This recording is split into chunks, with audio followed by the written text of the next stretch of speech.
Egunon, ordua da, dagoeneko, beraz, energiaren euskal erakundeak antolatu duen webinar hasiko dugu, ongi etorri guztioi. Nire izena da Álvaro Pérez de la Borda, erakunde honetako langilea, eta ni izango naiz hurrengo ordu eta erdiko moderatzailea.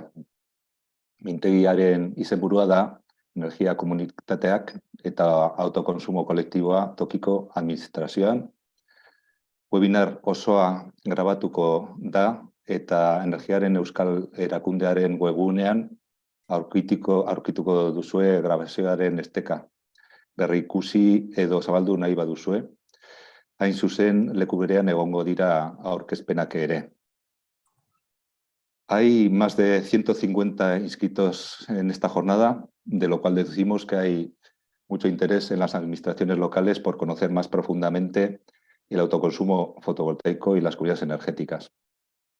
El interés está justificado, pensamos, y fundamentado pues, en la novedad del concepto de que el consumidor participe en proyectos conjuntos de producción renovable. El impulso de estos conceptos en los últimos años está basado en primer lugar en el desarrollo tecnológico en el área de la energía fotovoltaica, que ha reducido de manera relevante los costes en los últimos años. También en los altos costes de la energía eléctrica, sobre todo, que nos obligan a hacer algo para intentar reducirlos, tanto en la misma administración pública como para el ciudadano y para las empresas de nuestros territorios. Por las ayudas también llegadas de los fondos Next Generation para colocar paneles de autoconsumo fotovoltaico y por el interés de actuar en materia de lucha contra el cambio climático, en materia de mitigación de este cambio climático. También es relevante la obligación recogida en la Ley 4/2019 de Sostenibilidad Energética de que cada administración pública vasca debe producir una cantidad de energía renovable equivalente al 32% del consumo de la misma administración. A este respecto, queríamos aprovechar esta jornada para recordaros que la redacción del artículo de esta ley que recoge esta obligación del 32% cambió a finales de 2021. La nueva redacción está recogida en la Ley 10/2021 de Administración Ambiental de Euskadi, en una disposición final de esta ley, aprobada a finales de 2021.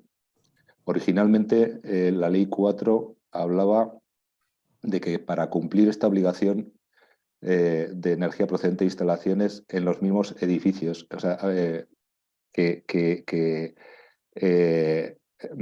era posible cumplir con energía procedente de instalaciones de los mismos edificios, mientras que la nueva redacción habla de posesión o participación de las instalaciones próximas de producción de energía. Entonces, la nueva redacción es más generosa a la hora de proporcionar a las administraciones públicas medios para lograr este objetivo del 32% de renovables. Bien, en la próxima hora y media os vamos a introducir en primer lugar el concepto de lo que es una comunidad energética. Posteriormente pasaremos a describir el marco regulatorio del Real Decreto 244/2019 sobre autoconsumo, en el que se basan algunas comunidades energéticas. Os adelanto que no tienen por qué ser todas las comunidades energéticas basadas en este Real Decreto de autoconsumo. Posteriormente se os presentarán casos reales diferentes de instalaciones para los cuales se han solicitado ayudas de nuestros programas de ayuda, promovidas algunas por ayuntamientos. Después hablaremos del proceso de legalización de las instalaciones de autoconsumo y finalmente os presentaremos unas recomendaciones jurídicas para la participación de las administraciones locales en una comunidad energética o en un autoconsumo colectivo. Bien, podéis hacer las preguntas que se os ocurran por escrito a través del icono de preguntas y respuestas en la parte inferior de vuestra pantalla. Os animamos a que lo hagáis, ya que estamos en un contexto de administraciones públicas, sobre todo locales, que tendremos el mismo tipo de problemas todos en la implantación de estas comunidades energéticas y de este autoconsumo, y trataremos de responder a vuestras preguntas al final de la jornada. Bien, pues damos paso en primer lugar a Natalia Díaz de Arcaya, compañera mía en el Centro Vasco de la Energía, en el área de generación distribuida y gestión de la demanda, que os va a hablar de lo que es una comunidad energética. Natalia. Egunon. Voy a tratar de trasladaros en estos 10 minutos el concepto de la comunidad energética. ¿Qué es una comunidad energética y cuáles son los aspectos regulatorios que la definen?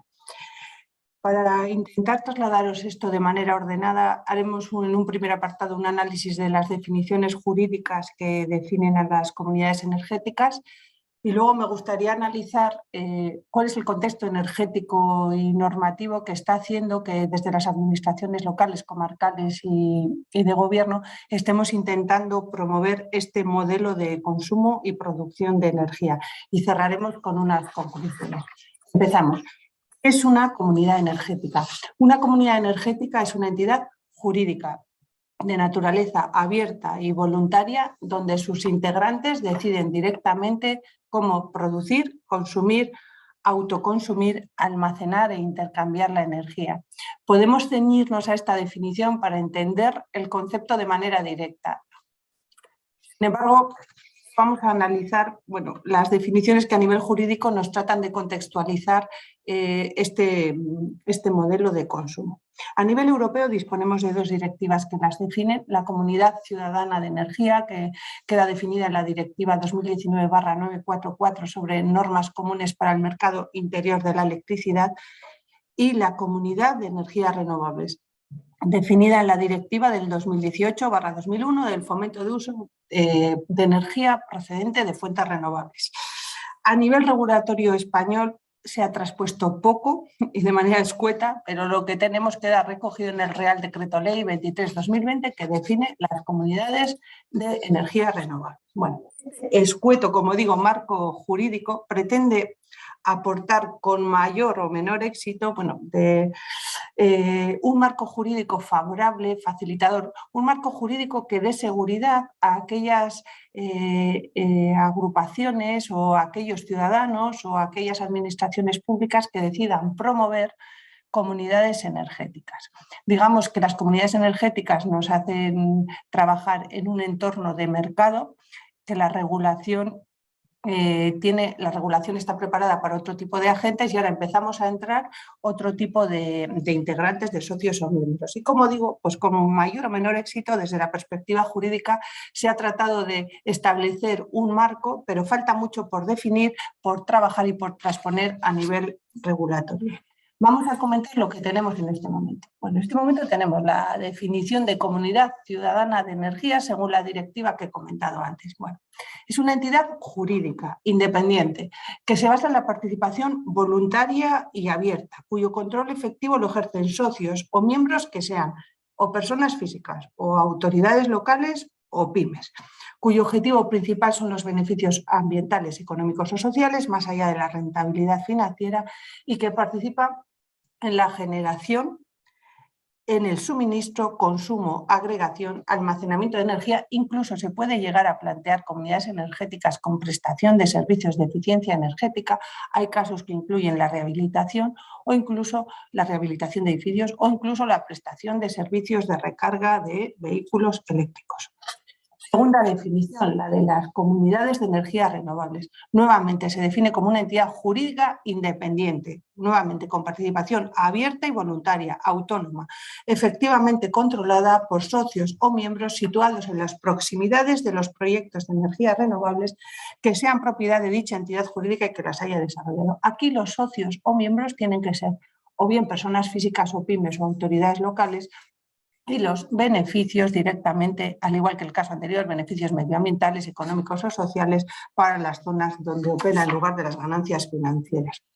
Comparando ambas definiciones, cabe destacar que la comunidad energética renovable se basa exclusivamente en fuentes renovables para generar energía eléctrica y o térmica, frente a la comunidad ciudadana de energía cuyo vector es la energía eléctrica. En ambos casos, los actores clave para su implantación son o personas físicas o autoridades locales o pymes con distinta participación.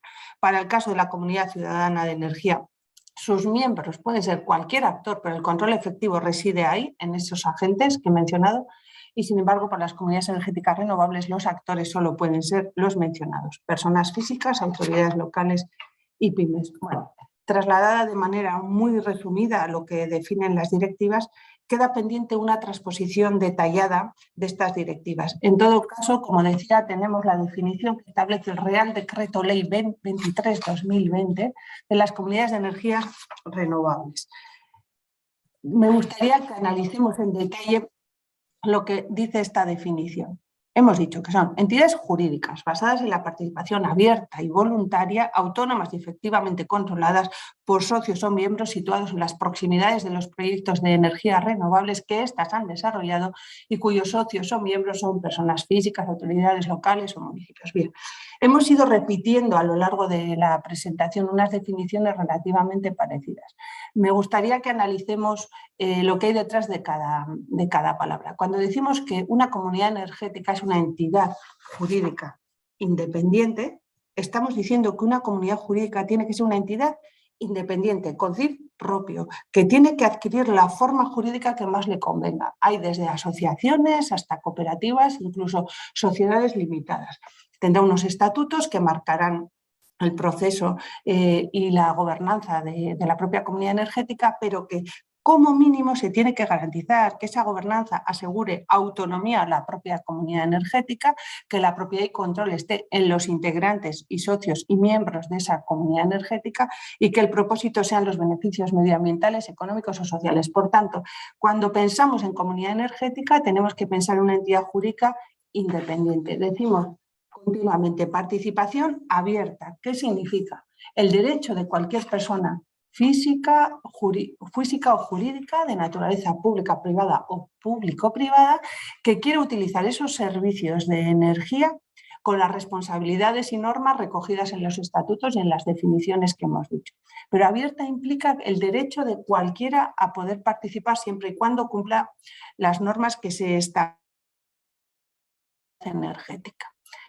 Vale, participación voluntaria, lo hemos ido repitiendo también. El derecho de cualquier miembro o socio o socia a poder abandonar la comunidad energética, así como retirar la inversión dentro de unos límites temporales razonables que limiten el potencial impacto en la sostenibilidad financiera de la misma. Por tanto, la participación voluntaria implica que la puedes abandonar cuando lo consideres, dentro de unos límites razonables y como he dicho, controlando lo que implica. Eso está recogido en los estatutos de cada cooperativa, pero recogiendo cómo se hace la retirada.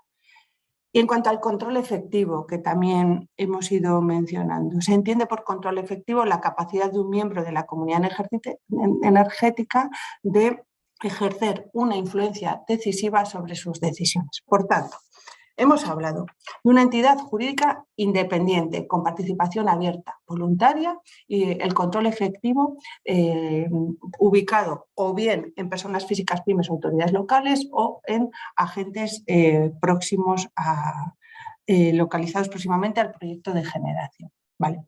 Teniendo en cuenta estas consideraciones jurídicas, volvemos a la definición de partida. Decíamos que es una entidad jurídica independiente, de naturaleza abierta, porque puede entrar el que cumpla las normas, voluntaria, se puede salir, y sus integrantes, ¿para qué están? Para decidir directamente cómo producir la energía que necesitan, cómo consumirla o autoconsumirla, almacenarla e intercambiar energía. ¿Qué ventajas tiene plantearnos ir hacia una comunidad energética? Estamos favoreciendo que la ciudadanía que forma parte de esa comunidad energética puede acceder a recursos locales y en general de energías renovables, incluso de eficiencia o de movilidad, cercanos y con relativa facilidad.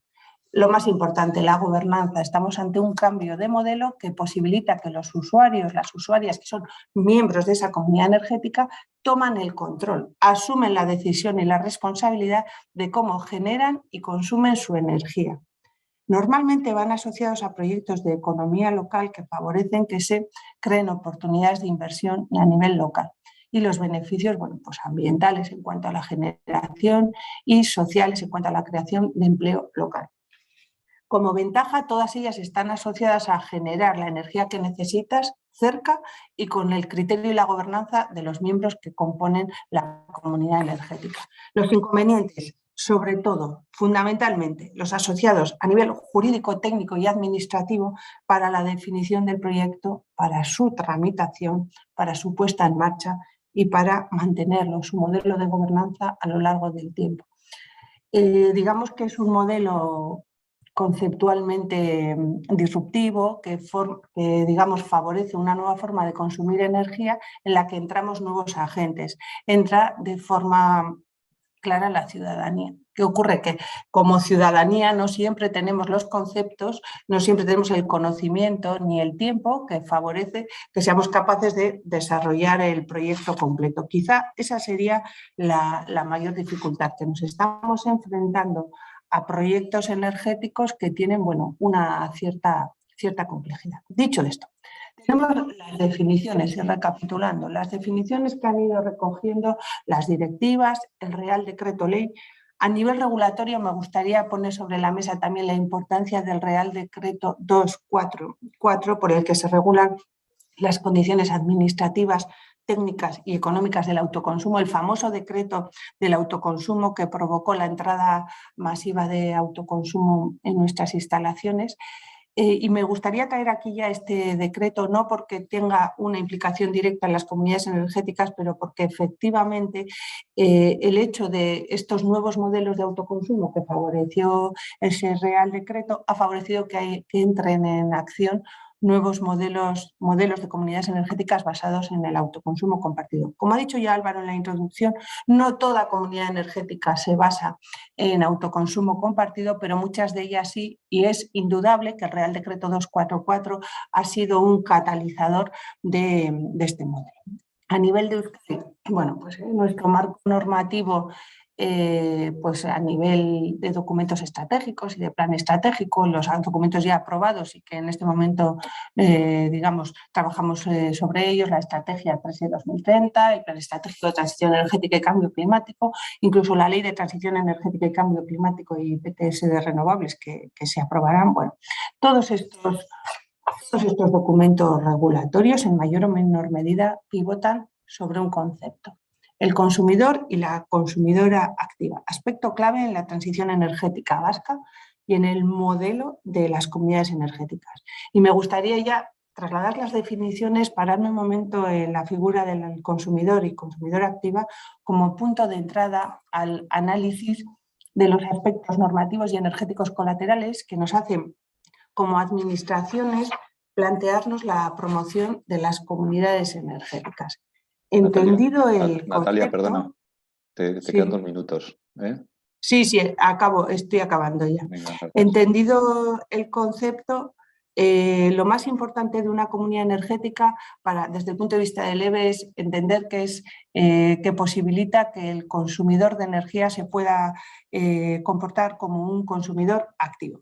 Estamos pasando de una red tradicional y centralizada en el que hay grandes generadores que suministran, transportan la energía a consumidores que básicamente de manera pasiva encienden y apagan el interruptor y pagan la factura, a una red de futuro, o diría ya de presente, descentralizada y compleja, en el que tenemos consumidores que pueden generar su propia energía, autoconsumirla, almacenarla e intercambiarla. Y eso ya se planteó en la directiva del 2019 que hemos comentado antes, y esto es lo que favorece efectivamente que el consumidor se ubique en el centro del esquema energético. Y esta es para nosotros en realidad la definición más clara de comunidad energética: el entorno físico y virtual en el que un cliente activo, un consumidor activo, puede autoconsumir la energía, autoconsumir o consumir la energía que genera. Por eso las definiciones que hemos ido trasladando ahora antes a nivel más jurídico de directivas y de Real Decreto Ley, me gustaría que las analizáramos desde la perspectiva de consumidores que deciden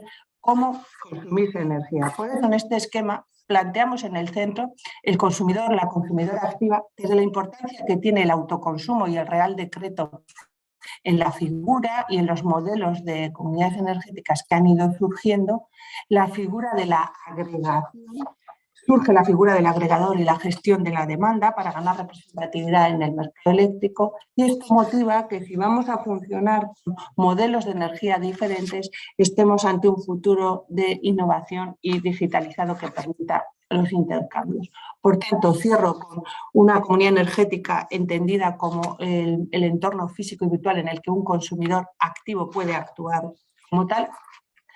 Y mi conclusión fundamental de lo que os he trasladado, bueno, teniendo clara la definición, os animo como ayuntamientos y administraciones locales y comarcales a que promovamos el modelo de las comunidades energéticas. Tenemos un papel clave como administrador para facilitar ese nuevo modelo, para facilitar que haya clientes y clientas activos en nuestros municipios, y en lo que respecta a vuestros propios consumos de energía como administración, a nivel jurídico la solución más sencilla pasa por un autoconsumo individual o colectivo. Os animo, por tanto, a formar parte de la promoción de este modelo entre nuestra ciudadanía y a ser facilitadores del cambio de paradigma. Esto es todo. Eskerrik asko, Natalia, por tu presentación. Doy paso ahora a Manu Ibeas, que nos va a hablar del autoconsumo según el marco regulatorio del Real Decreto 244 del 2019 de autoconsumo de energía eléctrica. Ahora, Manu. Hola, buenos días. Vamos a ver.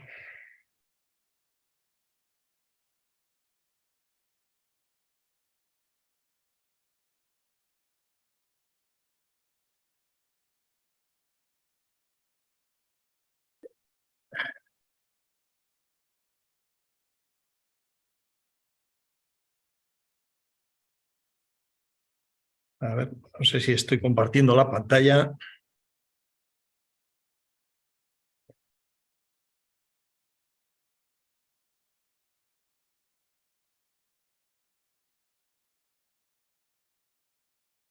Vale. Buenos días. Cuando hablamos de autoconsumo, lo que tenemos que pensar es en una instalación de generación con fuentes de energía renovable, bien sea mini hidráulica, un aerogenerador, fotovoltaica en general, porque es la que más flexible. Y lo que nos está generando esa instalación vamos a vincularlo a un consumo, a nuestro consumo. Dicho esto, pues siempre la instalación tenemos que ver que tenga el recurso adecuado. Si pensamos en fotovoltaica, pues una orientación adecuada, que no haya sombras, y además deberíamos de darnos cuenta de una serie de definiciones que vienen en el Real Decreto de autoconsumo que nos puede facilitar o nos va a determinar el tipo de instalación. Entonces, el Real Decreto 244 distingue dos tipos de instalaciones conectadas a red, ¿no? Unas en las que la generación que tenemos nunca se va a verter a la red, nunca va a haber excedentes, y otra, en ese caso, si no tenemos excedentes es porque hemos colocado un elemento físico que va a impedir que ese exceso de generación que pueda haber en ciertos momentos pueda ir hacia la red. Entonces, esa es una situación. Otra situación es en la que no colocamos ese equipamiento y momentos puntuales en los que generamos por encima del consumo, pues esos excedentes se vierten a la red. En este caso, cabe la pregunta, dice, bueno, ¿y qué ocurre? ¿Qué hacemos con los excedentes? Dependiendo del tamaño de la instalación, cuando estamos por debajo de instalaciones de 100 kilovatios, esos excedentes se pueden compensar. Ahora comentaremos cómo se realiza esa compensación, o bien se pueden vender, digamos, en el mercado como que fuese una instalación de generación al uso, ¿no? La compensación está limitada, como decíamos, a 100 kilovatios. Luego, además, Esa instalación de generación puede ser estar vinculada a un solo consumo o estar vinculada a varios consumidores, con lo cual entramos en lo que se denomina el autoconsumo colectivo. En caso contrario, si solo es una generación con un consumo, es consumo individual. Y la conexión entre generador y consumidor o consumidores puede ser bien directamente a la red interior en el caso de un consumidor o una conexión a través de red en el caso de que sean varios los consumidores. Entonces, con este planteamiento es con el que tenemos que definir exactamente qué tipo de instalación queremos y vamos a hacer. Decíamos que si colocamos un mecanismo antivertido, este mecanismo lo que nos impide es que la generación en un momento nos pueda ir a la red.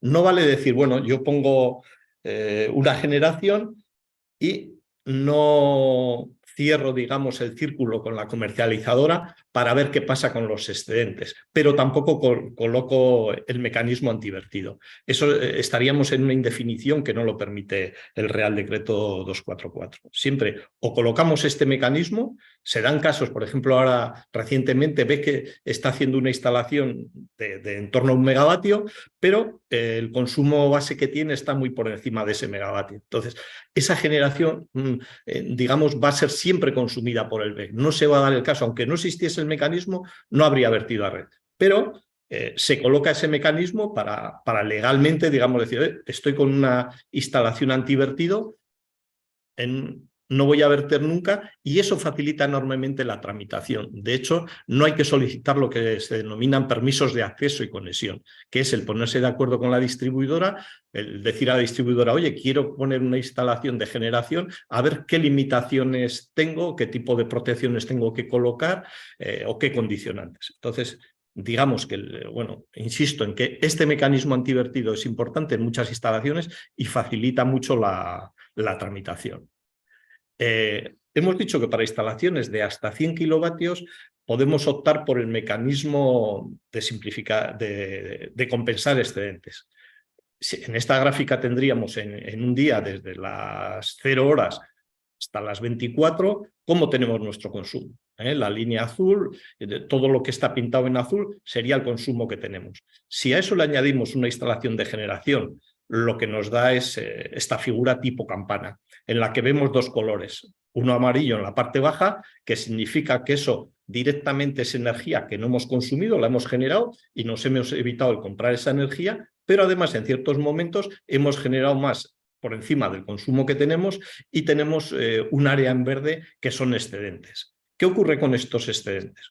Pues que tenemos que hablar con nuestra comercializadora, lo mismo que hemos casado el precio de compra, pues ver el precio, digamos, cómo se valoran la venta de esos excedentes. Se genera una bolsa económica en la que esos excedentes, esa valoración económica al precio al acuerdo que hemos llegado, lo que va a hacer es disminuirnos el pago que hacemos del término de energía en el mes que se ha generado los excedentes. La compensación tiene que ser, según dice el Real Decreto 244, en el mismo mes que se generan los excedentes. No vale, me voy de vacaciones en agosto y como no he consumido, me lo compensas en septiembre. La ley no contempla esa situación, aunque realmente ahora están surgiendo comercializadoras que dicen, bueno, voy por encima de lo que marca la normativa y yo te compenso esa energía, efectivamente, aunque no la hayas consumido en el mes en cuestión, te la compenso en otros meses, incluso si tienes conmigo otras instalaciones, aunque no tengan autoconsumo, te lo compenso en esos otros recibos. Si no, lo que se dice es que la compensación, la normativa dice que se tiene que compensar en el mes que se ha generado, disminuyendo el término de energía que nos aparece en el recibo hasta hacerlo como mucho cero. Nunca nos van a abonar una cantidad por haber vertido exceso de excedentes. Con esto vamos a las ayudas nuestras, al programa de ayudas. El programa de ayudas para el autoconsumo, pues hace uso de los fondos de Generation. Internamente tiene 6 subprogramas. El P6 aquí ni siquiera lo he colocado porque hace referencia a instalaciones térmicas. Entonces vamos a hablar de energía eléctrica, de energía renovable eléctrica. El programa 1, 2 y 3 es para empresas con actividades económicas, dentro de las que entrarían también empresas públicas. Si una sociedad pública, no sé, una sociedad de transporte, por ejemplo, etcétera, tiene actividad económica, la ayuda la tendría que pedir en el programa 1, iría directamente al programa 1, al sector servicios. No entraría dentro de lo que son los programas 4 y 5 para administraciones públicas, aunque el 100% del accionariado sea de administraciones públicas. Pero como tiene actividad económica, iría al programa 1, directamente al programa 1. El programa 3 es exclusivamente para instalaciones que ya estaban previamente de generación y quieren colocar almacenamiento. Con el 4 y el 5 pasa algo parecido. El programa 4 es para instalaciones de generación y de almacenamiento, y el programa 5 es solo para instalaciones que ya estaban, que había de generación y quieren colocar solo baterías. ¿Qué costes son subvencionables? Pues vemos que, con diferencia a programas anteriores, es casi todo, podemos decir, que es subvencionable. El proyecto, la obra civil, el desmantelamiento de obras existentes, incluso ahora veremos cómo si sobre la cubierta que vamos a colocar previamente había amianto, pues eso tiene un extra de ayuda. O si lo que hacemos es colocarlo sobre marquesinas. ¿Qué costes no son elegibles? Pues el IVA, pero cuando no sea recuperable. Si es recuperable, no es elegible. En el caso de actividades económicas, el IVA no es elegible. Los gastos propios tampoco son elegibles, visados, tasas, etc. ¿Cómo se calculan las ayudas en los distintos programas?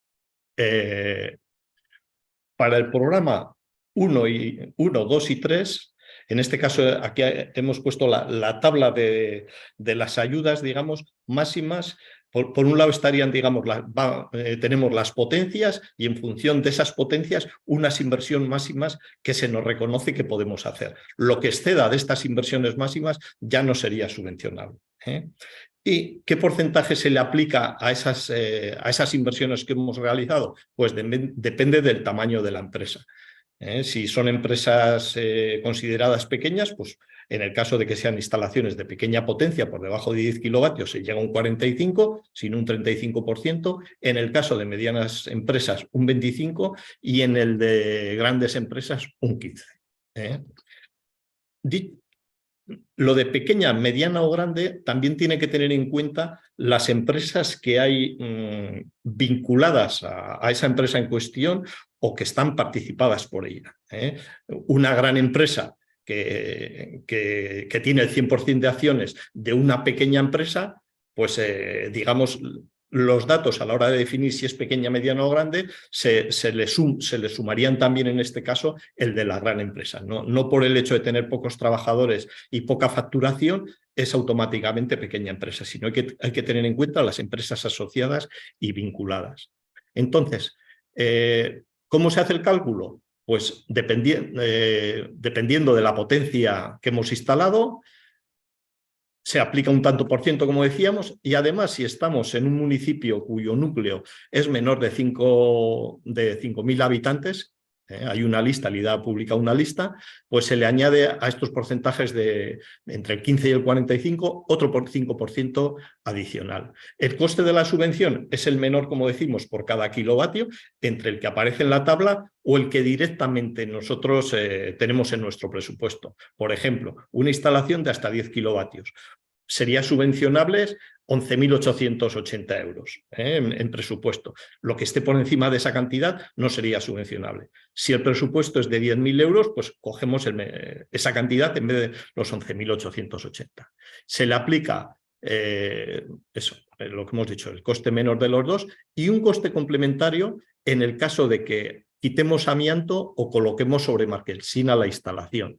Quiere esto decir que hasta 1.188, en este caso, si va sobre marquesina, pues por cada kilovatio, en vez de 1.188, sería subvencionable hasta 1.688. Y después a eso habría que añadir, si es que se le añade almacenamiento, ahora vemos cómo se hace el cálculo del almacenamiento. El almacenamiento, pues dependiendo de la capacidad también que vamos a colocar, pues tiene una inversión máxima que se reconoce y unos porcentajes máximos a aplicar. Eso para el caso, decíamos, de actividad económica. En el caso de que directamente estemos con una administración, directamente que sea una administración pública. En este caso no es que no se nos reconoce una... O sea, no es sobre, el cálculo no se hace sobre la inversión, sino directamente por cada kilovatio pico que instalamos, dependiendo del rango en el que estemos. Antes cogíamos 10 kilovatios, vamos a seguir cogiendo 10 kilovatios. Si cogemos 10 kilovatios, tendríamos una subvención en principio de 10.000 euros. Si además la instalación va sobre marquesina o se quita amianto, pues cada kilovatio 120 euros. Adicionales. O sea, aquí en esto no tenemos en cuenta el presupuesto más que para limitarnos como mucho. Nunca podemos recibir más subvención que la inversión que vayamos a hacer. Pero ese es la única consideración para la que tenemos en cuenta el presupuesto, para no pasar la subvención. Pero directamente según la potencia que estamos de generación que tengamos y en este caso si es que vamos sobre marquesina o quitamos amianto, pues una cantidad por kilovatio invertido. Si en el almacenamiento pues pasa algo parecido, según el rango en el que estemos, por debajo de 10 kilovatios hora, por cada kilovatio hora recibimos 490 kilovatios y además, por reto demográfico, pues según tengamos la potencia que tengamos instalada, pues recibimos un adicional y en el caso de colocar baterías, pues un fijo allá independientemente de la potencia de 15 euros por cada kilovatio. Dicho esto, pues lo podemos ver igual más claro en un par de ejemplos. Vamos a suponer que un ayuntamiento que es de 12.000 habitantes, instala 30 kilovatios pico y el presupuesto es de 50.000 euros. En este caso cogeríamos la potencia que se coloca, 30 kilovatios, y en la tabla, si vamos a la tabla que había antes, como es un autoconsumo colectivo, vamos a volver a la tabla casi a verlo, perdón, vemos que para 15 kilovatios, si fuese individual estaría en 750 por cada kilovatio, pero como es colectivo estamos en 835 euros. Además, como lo hace con marquesina, en una marquesina, pues por cada kilovatio recibe 120 euros adicionales, con lo cual la ayuda total sería de 28.650 euros. Otro ejemplo que hemos puesto es que colocamos 30 kilovatios pico y en este caso además colocamos baterías de 15 kilovatios hora en un municipio en el que hay 3.000 habitantes. Los presupuestos de la parte de generación es 26.000 y para la parte de baterías es 7.500. Entonces, en este caso ya la ayuda, al ser un autoconsumo individual que no es colectivo, pues es de 750 euros por cada kilovatio por los 30 y como el ayuntamiento por reto demográfico pues tendría 40 euros adicionales. En la parte de almacenamiento pues cogemos la capacidad que pone de baterías, 15 euros por 350 euros. Y esta sería la ayuda que percibiría, ¿no? Y por mi parte, bueno, pues las dudas que hayan podido quedar pues las comentamos al final si queréis.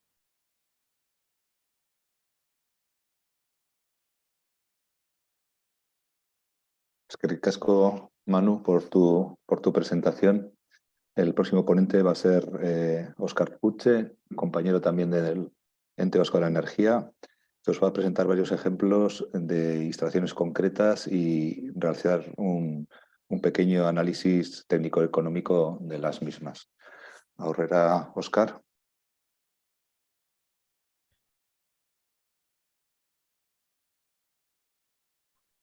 Bai, egunon guztioi eta mila esker etortzeagatik. Bien, yo os voy a presentar. Vamos a ver si puedo compartir. Bien, os voy a presentar unos pequeños casos prácticos de instalaciones que hemos recibido en el Ente Vasco de Energía solicitud de subvención. O sea, son casos reales. Vamos a ver primero 3 casos de instalaciones de autoconsumo a nivel individual, sin almacenamiento. Uno en el caso residencial, una vivienda, un caso de un municipio, de un ayuntamiento y un caso de una industria, para poder comparar pues, inversiones, ayudas que reciben, etcétera. Luego pasaremos a un segundo bloque, que son instalaciones individuales con almacenamiento. En este caso vamos a incorporar baterías de acumulación. Vamos a ver cómo fluctúa, cómo varía la inversión y la amortización. Y de nuevo veremos un caso de una vivienda, un caso de una vivienda unifamiliar y de un ayuntamiento, un caso municipal. Y finalmente terminaremos con otros dos casos de autoconsumo colectivo, ambos sin almacenamiento. De nuevo un caso residencial, un bloque de viviendas que han decidido poner autoconsumo para todos los vecinos y un caso de un ayuntamiento. Bien, empecemos con el primer caso, que es un caso de autoconsumo individual en una vivienda unifamiliar. En este caso son 3 kilovatios pico y no hay almacenamiento. Al ser menos de 100 kilovatios, pues los excedentes se pueden compensar. No es necesario la venta a red de los mismos, sino que se compensan, tal y como ha explicado Emanu en la anterior ponencia. La inversión estaríamos hablando de unos 5.300 euros IVA incluido, con lo cual el coste específico estaremos en unos 1.600, casi 1.700 euros. Eso es importante para que luego podamos comparar con el coste específico de otras instalaciones, porque veremos que a mayor tamaño, menor coste específico. Bien, la ayuda que recibe es del entorno de los 2.000 euros, estaríamos hablando del 39% de la inversión recibiría como ayuda. Y por último, el payback o el periodo de retorno de la inversión. Bueno, para que podamos calcular los periodos de retorno de la inversión, en todos los casos lo que hemos hecho ha sido aplicar las mismas condiciones de contorno, las mismas características tanto de precio de la energía como de perfil de consumo y de generación. Realmente esto habría que hacerlo de forma individual por cada uno de los casos que os voy a presentar, pero para poder compararlos todos hemos cogido el mismo perfil de consumo, el mismo perfil de generación de la fotovoltaica y el mismo precio de energía, mismo precio de compra de energía eléctrica. Entonces, en este caso, con esas condiciones de contorno, estaríamos hablando para esa instalación individual sin almacenamiento, un periodo de retorno de 9 años de la inversión. Pasaríamos al siguiente caso, que es un caso de un ayuntamiento que ha decidido colocar una instalación de autoconsumo, en este caso en un edificio, en un pequeño polideportivo, en un edificio deportivo. Estaríamos hablando de 13 kilovatios pico. La generación, estaríamos hablando de unos 14.300 kilovatios hora al año, la inversión unos 20.500 euros. Vemos que el coste específico es 1.500, es menor que los casi 1.700 del caso individual. La instalación es un poco mayor, con lo cual el coste específico es sensiblemente inferior. La ayuda estaríamos hablando de casi 10.000 euros, casi la mitad de la inversión sería objeto de subvención. Bueno, realmente ha sido objeto de subvención. Estaríamos hablando del 48% de la inversión sería subvencionable. Y en este caso, el periodo de retorno, el payback de la instalación sería de unos 6 años. Pasaríamos al siguiente caso. En este caso es una industria cárnica, es una empresa que tiene pues, mucho consumo eléctrico por sus cámaras frigoríficas, con lo cual ha decidido ir a una instalación muy grande. Como veis ahí, estamos hablando de casi 300 kilovatios pico, frente a los 3 kilovatios de la instalación residencial, los 13 del pequeño polideportivo, aquí estaríamos hablando de 279 kilovatios pico. Esa instalación generaría al año más de 300.000 kilovatios hora. En este caso, como es de más de 5 kilovatios pico, no puede compensar los excedentes, los tiene obligatoriamente que vender a mercado. La inversión estaríamos hablando de 226.000 euros, IVA incluido, con lo cual el coste específico es de 812 euros. Como podéis ver, es casi la mitad, el coste específico es casi la mitad que el caso residencial, con lo cual es una primera conclusión que podemos sacar. El tamaño importa, cuanto más grande es la instalación, pues el coste específico, como era de esperar, es menor. Bien, la ayuda estaríamos hablando de 65.000 euros, que en este caso, pues tal y como ha explicado Manu en la ponencia anterior, el cálculo de la ayuda es distinta si se trata de un ayuntamiento que si se trata de una empresa que tiene actividad económica. En este caso, el porcentaje de ayuda es del 29%, frente al casi el 50% que habíamos visto en el caso del caso municipal del polideportivo. Sin embargo, el payback aquí es inferior, es de 4 años. ¿Por qué? Pues porque el coste específico es bastante más bajo que en los otros dos casos que hemos visto. Al ser la instalación bastante más económica específicamente que las otras dos que hemos visto, pues lo amortiza bastante antes.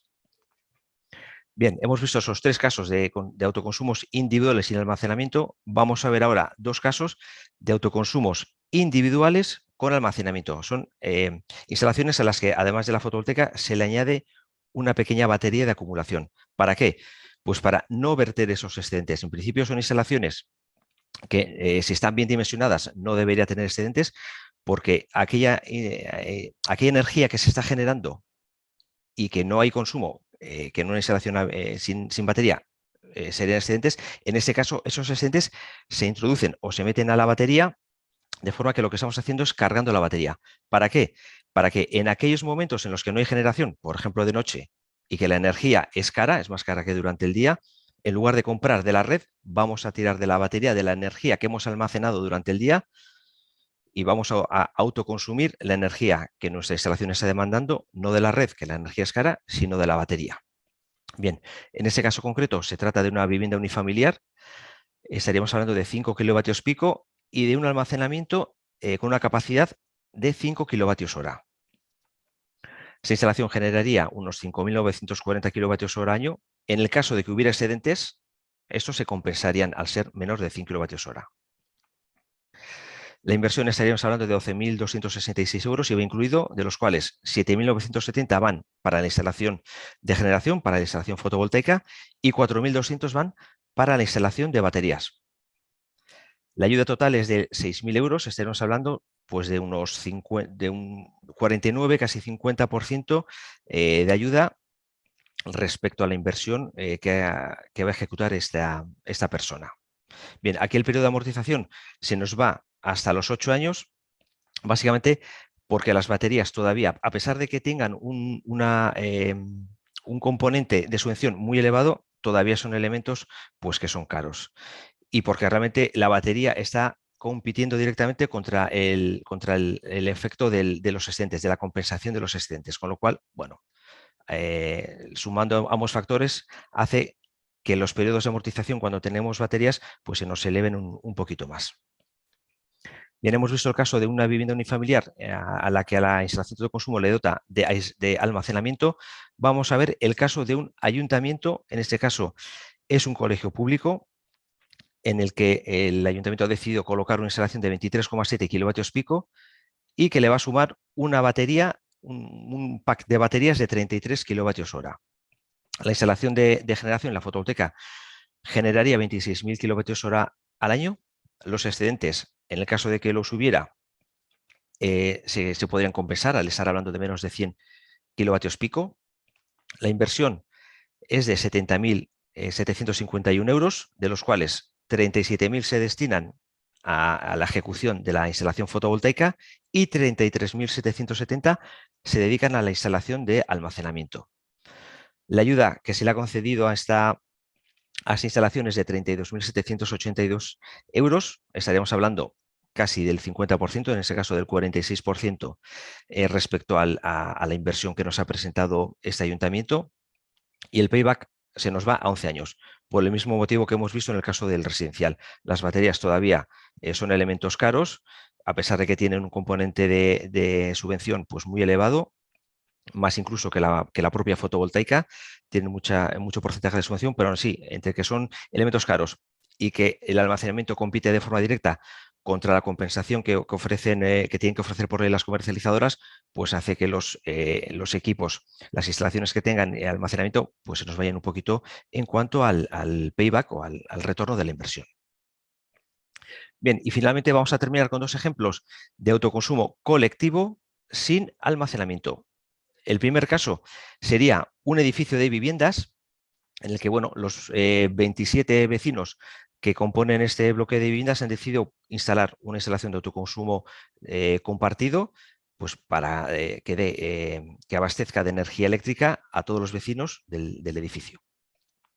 Estaríamos hablando en ese caso de casi 27 kilovatios pico. El ratio sale más o menos como de 1 kilovatio pico asignado por cada vecino. Ese es el ratio que en este caso concreto han decidido instalar.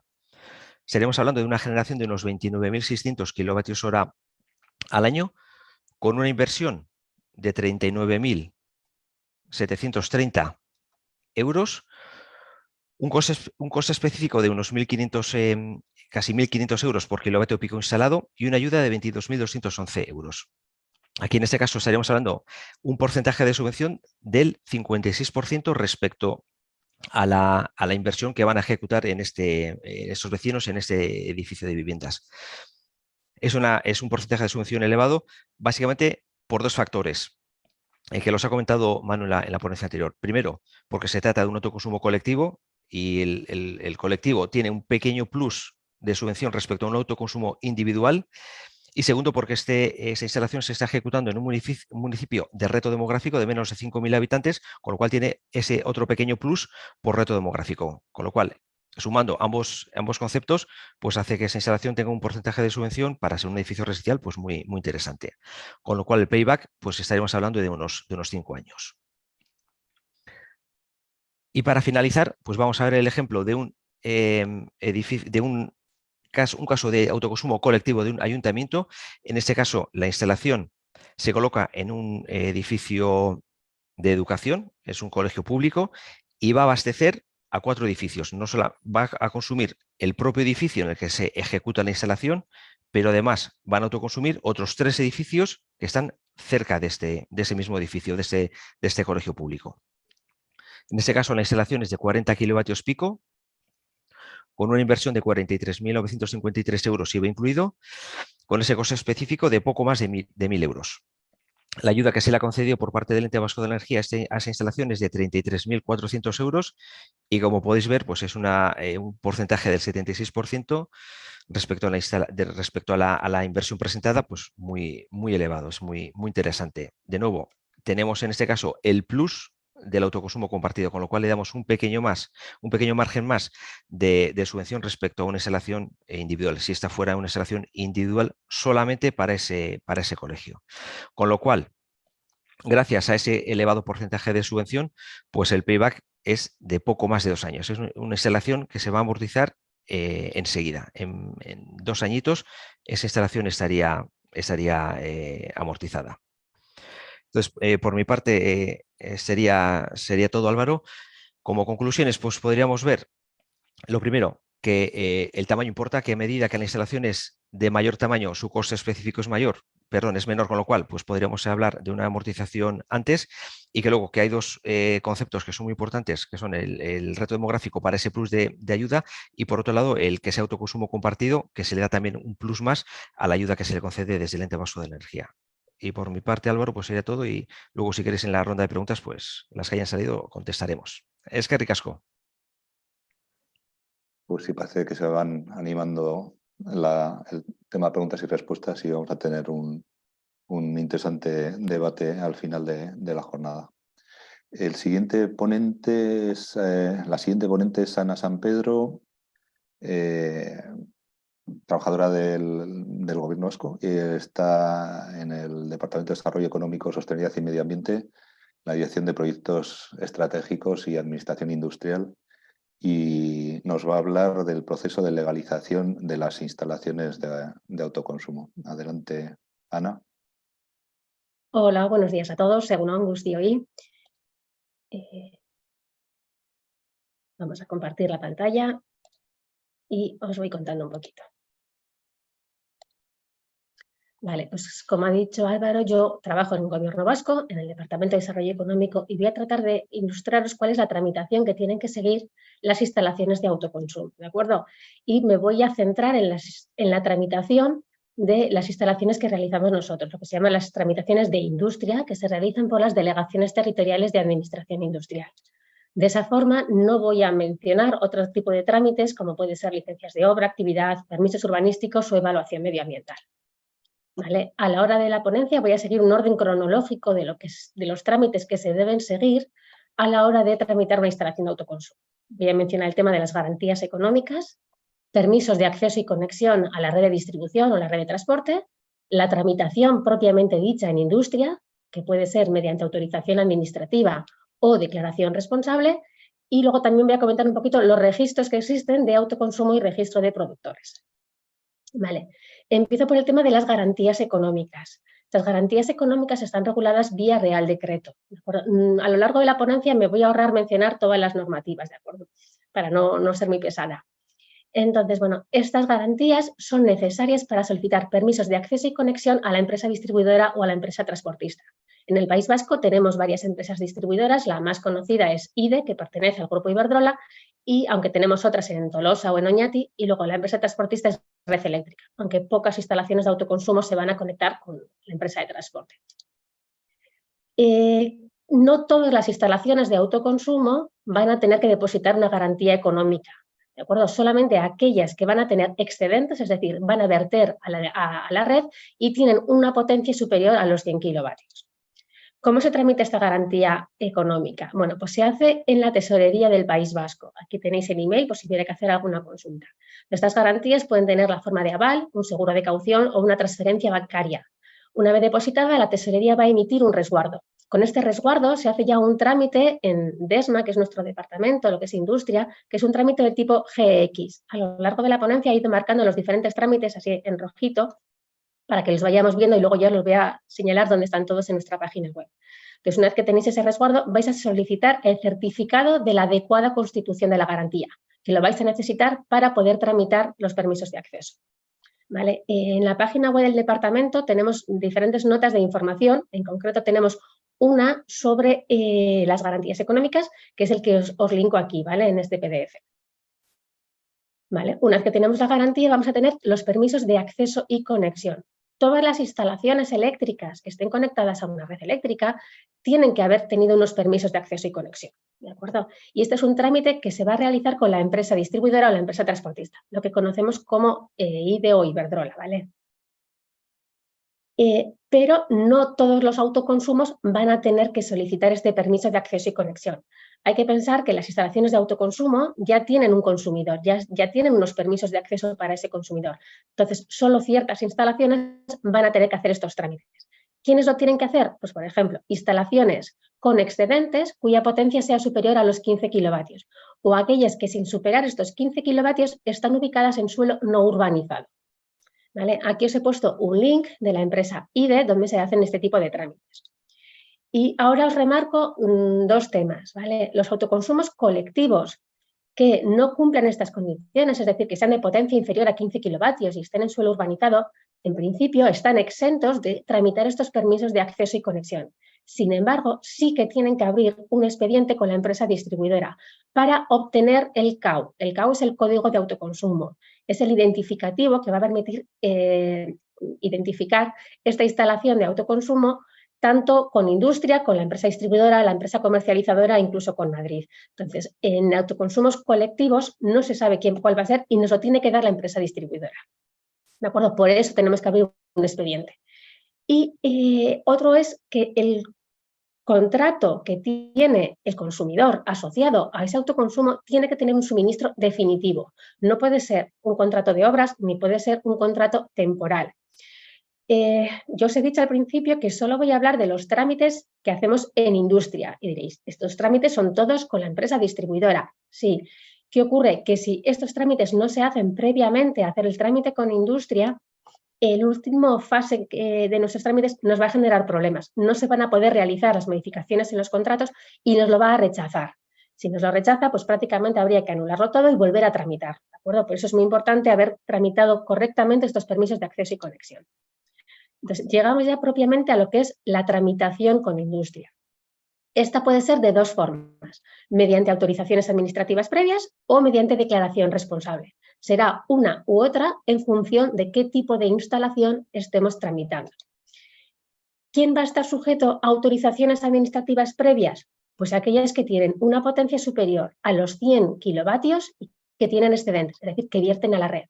¿Y para qué voy a necesitar esta autorización previa? Pues prácticamente para todo. Voy a necesitar una autorización previa para construirla, para modificarla e incluso para cerrarla. ¿De acuerdo? Por otro lado, el trámite de declaración responsable es mucho más sencillo y lo pueden acogerse a ellos todas aquellas instalaciones de autoconsumo que no tienen vertido a la red, bien porque están totalmente aisladas de la red o bien porque tienen un sistema antivertido, como han explicado antes, y aun teniendo vertido a la red, aquellas que tienen una potencia inferior a 100 kilovatios. ¿De acuerdo? Muy bien. Voy a tratar de ilustrar aquí los principales hitos que hay que seguir a la hora de tramitar una instalación sujeta a autorizaciones administrativas previas, ¿vale? Lo primero que hay que hacer es solicitar esa autorización administrativa previa y la autorización de construcción. La autorización de construcción es lo que se suele conocer como aprobación de proyecto, ¿de acuerdo? Se hace en un trámite GEY y hay que presentar un proyecto. Vale. Una vez revisado y que todo es correcto, se emite por parte de industria la autorización administrativa. Se puede ejecutar la instalación, se realizan las pruebas pertinentes y se solicita ante industria la autorización de explotación y de puesta en servicio, un trámite GEV. Y hay que adjuntar una serie de documentación, certificado de dirección de obra. Bueno, pues aquí tenéis la documentación que hay que adjuntar cuando se solicita la autorización de puesta en marcha. Una vez que industria hace las comprobaciones que considera adecuadas, se emite el acta de puesta en servicio y se puede poner en funcionamiento. Como veis, es un trámite, bueno, que cuesta un poquito de realizar. Por otro lado, las instalaciones que hemos dicho más pequeñitas, las de menos de 100 kilovatios o que no tienen vertido a red, se tramitan mediante declaración responsable. ¿Cómo es este procedimiento? Bueno, directamente se ejecuta la instalación y a continuación se tramita la declaración responsable en un procedimiento GEA. Y hay una serie de documentación que tiene que acompañar a esta instalación, pero es una documentación que no se adjunta en el procedimiento. En el procedimiento no se adjunta documentación, pero sí que la tiene que tener el titular a disposición de la administración durante toda la vida útil de la instalación. ¿De acuerdo? Aquí he recogido la documentación principal que tiene que tener ese titular de su instalación. Hay una pequeña excepción, ¿vale? El certificado de instalador de baja tensión, en principio, no hay que adjuntarlo, pero porque normalmente esta tramitación la suele hacer el propio instalador. Como lo hace el propio instalador, el certificado de declaración responsable nos sirve de certificado de instalación de baja tensión, lo conocemos como boletín. Pero si lo tramita cualquier otro titular o director de obra, va a ser necesario adjuntar, ¿de acuerdo? Un pequeño matiz. Entonces, una vez que esté ejecutado, se tramita el expediente de declaración responsable, se pone en funcionamiento. Vale.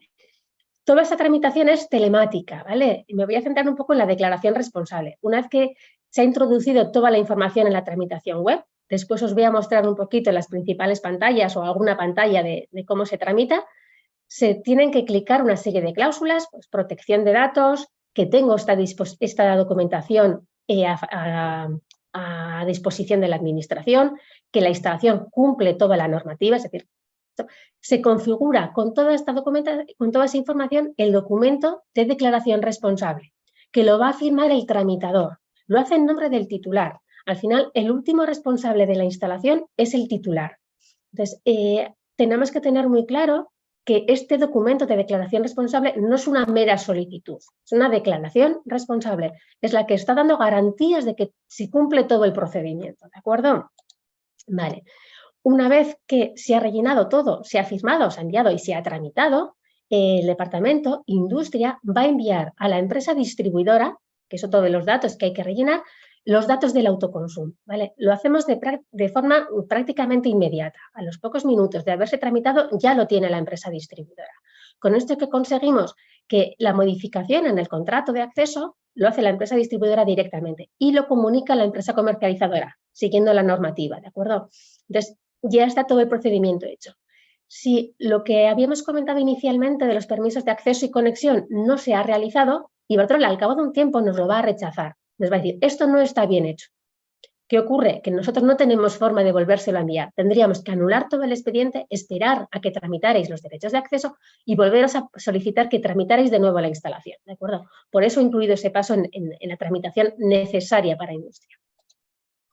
Vale, luego ya finalmente hay dos registros. El registro de autoconsumidores, que se llama RADNE, son dos registros que dependen de Madrid, ¿vale? Dependen del Ministerio. Entonces, todas las instalaciones de autoconsumo tienen que estar inscritas en este registro de autoconsumo. Nosotros lo hacemos de oficio, no es necesario que hagáis ningún trámite adicional, ¿vale? Una vez que habéis tramitado la declaración responsable, vamos a mandar toda esa información al registro de Madrid. Por otro lado está el registro de productores. Este registro no es automático, lo tenéis que solicitar. Tenemos un trámite que es el trámite GER, ¿de acuerdo? Entonces, es un trámite específico para los productores. No todas las instalaciones de autoconsumo lo tienen que hacer. solo aquellos productores, es decir, que venden energía en la red y que tienen más de 100 kilovatios. Las de menos de 100 kilovatios, que están vendiendo, no compensando excedentes, sino que venden directamente la energía a la red, supuestamente es la propia Dirección General de la Política Energética y Minas, es decir, el propio Ministerio, el que a partir de los datos que hemos introducido en el RADNE va a inscribirlos en el RAID, ¿vale? Es decir, a partir de los datos que hemos dado para el registro de autoconsumo, las comunidades autónomas, va a hacer la inscripción en el registro de productores, ¿vale? Pero si son de más de 100 kilovatios, lo tenéis que solicitar de forma expresa. Bueno, os he contado un montón de cositas y algunos diréis, bueno, yo lo más típico que voy a hacer, os he puesto un pequeño ejemplo, ¿vale? Una instalación fotovoltaica, 40 kilovatios en la cubierta de un colegio o un ayuntamiento. Pongo existente por eso de que sea suelo urbano, ¿vale? Pero bueno, es uno que ya que ya está funcionando el colegio. Y vamos a tramitar una instalación de autoconsumo individual con compensación de excedente. ¿Qué tengo que hacer? Primero, permisos de acceso y conexión con la empresa distribuidora. Y después voy a tramitar un expediente GEA de declaración responsable. Y por nuestra parte estaría acabado, ¿de acuerdo? Vale, ahora os voy a poner un poquito cuál es la página web del departamento, cómo se accede a esta tramitación telemática, ¿vale? Este es el atajo, el shortcut que tenemos para acceder. Entonces, esta sería la página del Departamento de Desarrollo Económico, Sostenibilidad y Medio Ambiente, la sección de Energía y Minas. Entraríamos en Procedimientos, la zona de Generación Eléctrica y Autoconsumo y accederíamos a esta página. ¿Vale? De aquí os quiero remarcar dos cositas. Una, en la parte izquierda tenemos tramitación y están todos los trámites que os he ido mencionando. El GEA para declaración responsable, el GX, que os he comentado, entre otras cosas, para la garantía económica, el Y para la autorización administrativa y el V para la puesta en servicio tras una autorización administrativa. Luego aquí tenemos notas informativas, entre ellas está el PDF que os he comentado de garantías económicas, ¿de acuerdo? Aquí se va a añadir otro PDF, si es que no me lo han añadido ya, con la mayor parte de la información que os estoy dando en esta ponencia, incluido las referencias normativas que ahora estoy omitiendo, pero bueno, pues para que las tengáis. ¿De acuerdo? Y luego pues se van describiendo cada uno de estos procedimientos. Si yo accediera al GEA de declaración responsable, tendría aquí acceso a los diferentes modelos de documentos que habría que rellenar y acceso también al servicio electrónico. Una vez que yo ya estoy viendo estas pestañas en verde, quiere decir que yo ya que he accedido a la tramitación telemática, ¿vale? Si yo accedo a una tramitación de declaración responsable, voy a ver en la parte izquierda todo lo que es la forma de tramitarlo, ¿de acuerdo? Se va a ir accediendo a diferentes pantallas en las que nos van a ir pidiendo los diferentes datos. ¿Quién es el titular? ¿Dónde está ubicada la instalación? Entonces, una vez que los voy rellenando, se ponen en negrita. Mientras puedo acceder a ellos, pero no los he rellenado, tienen este sombreado en verde. Y cuando ni siquiera puedo acceder a ellos, los tengo aquí, inactivos, en gris clarito. Aquí tengo un paso de validación. Si yo lo clicara, me va a hacer un chequeo de toda la información que tengo rellenada y me va a decir qué me queda pendiente, qué no es obligatorio y que ya está listo. ¿De acuerdo? Luego tendría el paso de firmar y enviar. Hasta que no se firma y se envía, la instalación no se tramita, pero se guarda en el sistema, ¿vale? Tú una vez que has accedido puedes tener varias solicitudes en preparación.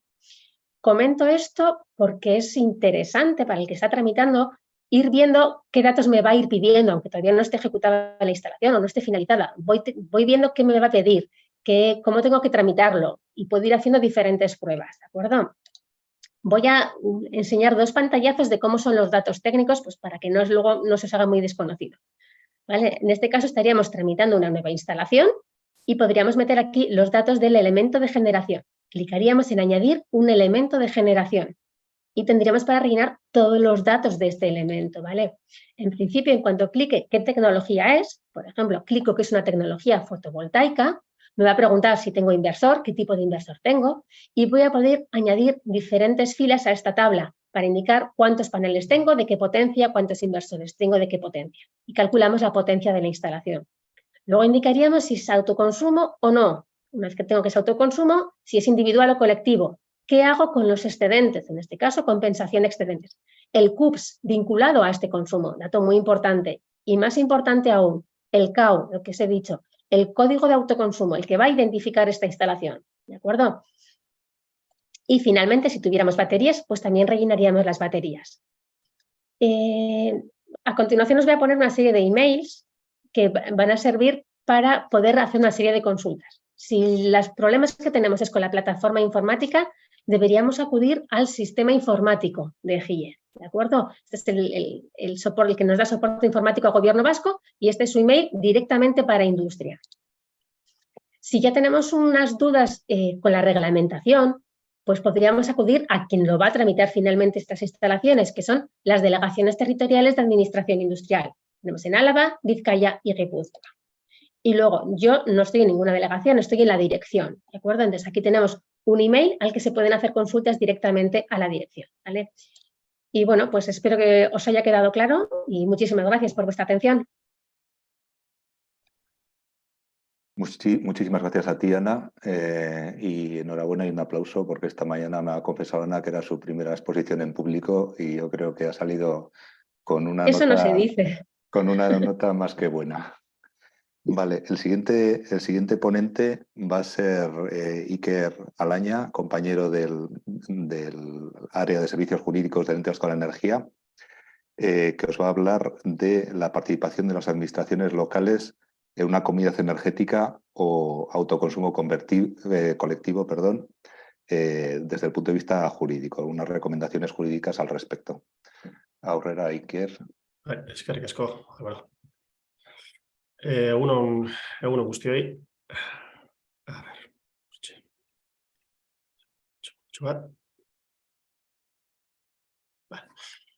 Egun guztioi. Buenos días a todos y bueno, bienvenidos a este apartado relativo a la participación de las prestaciones locales en una comunidad energética, autoconsumo colectivo, recomendaciones jurídicas. Quisiera hacer una advertencia antes de empezar con la breve exposición, y es que yo no soy experto en materia normativa o legislativa en el ámbito de las entidades locales, por lo que, bueno, pues como hacemos aquí es una recomendación para que a la hora de que abordéis o queráis impulsar proyectos de comunidades energéticas o de autoconsumo compartido desde las entidades locales, bueno, pues lo analicéis debidamente, con la debida cautela, con vuestros servicios jurídicos. Bueno, no se puede hacer, claro que se puede hacer, se están haciendo, pero hay aspectos que consideramos que desde el EVE, bueno, pues que requieren de un análisis bueno, sosegado, bien analizado y con todas las garantías jurídicas que deberían, ¿no? Entonces, a la hora de abordar esos proyectos, vemos 4 vertientes que deben analizarse debidamente, ¿no? Por ejemplo, si una entidad local quisiera ceder el uso de una cubierta o arrendar una cubierta o un terreno a una comunidad energética o a otro tipo de entidad para poder desarrollar un proyecto de comunidad energética o de consumo colectivo, pues ahí deberá de analizarse debidamente desde el punto de vista patrimonial de las administraciones públicas. Es decir, se puede hacer, sí, pero hagamos el debido expediente, debido análisis y lo tengamos todo bien atado.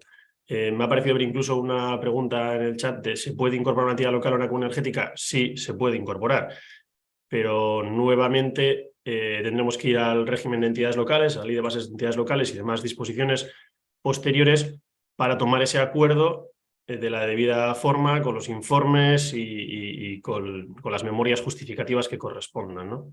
En cuanto a la venta de energía a terceros, tenemos 2 posibilidades. Si estamos en una comunidad energética, generalmente puede que la comunidad venda la energía a sus socios, puede venderla a mercado, puede venderla de diferentes maneras.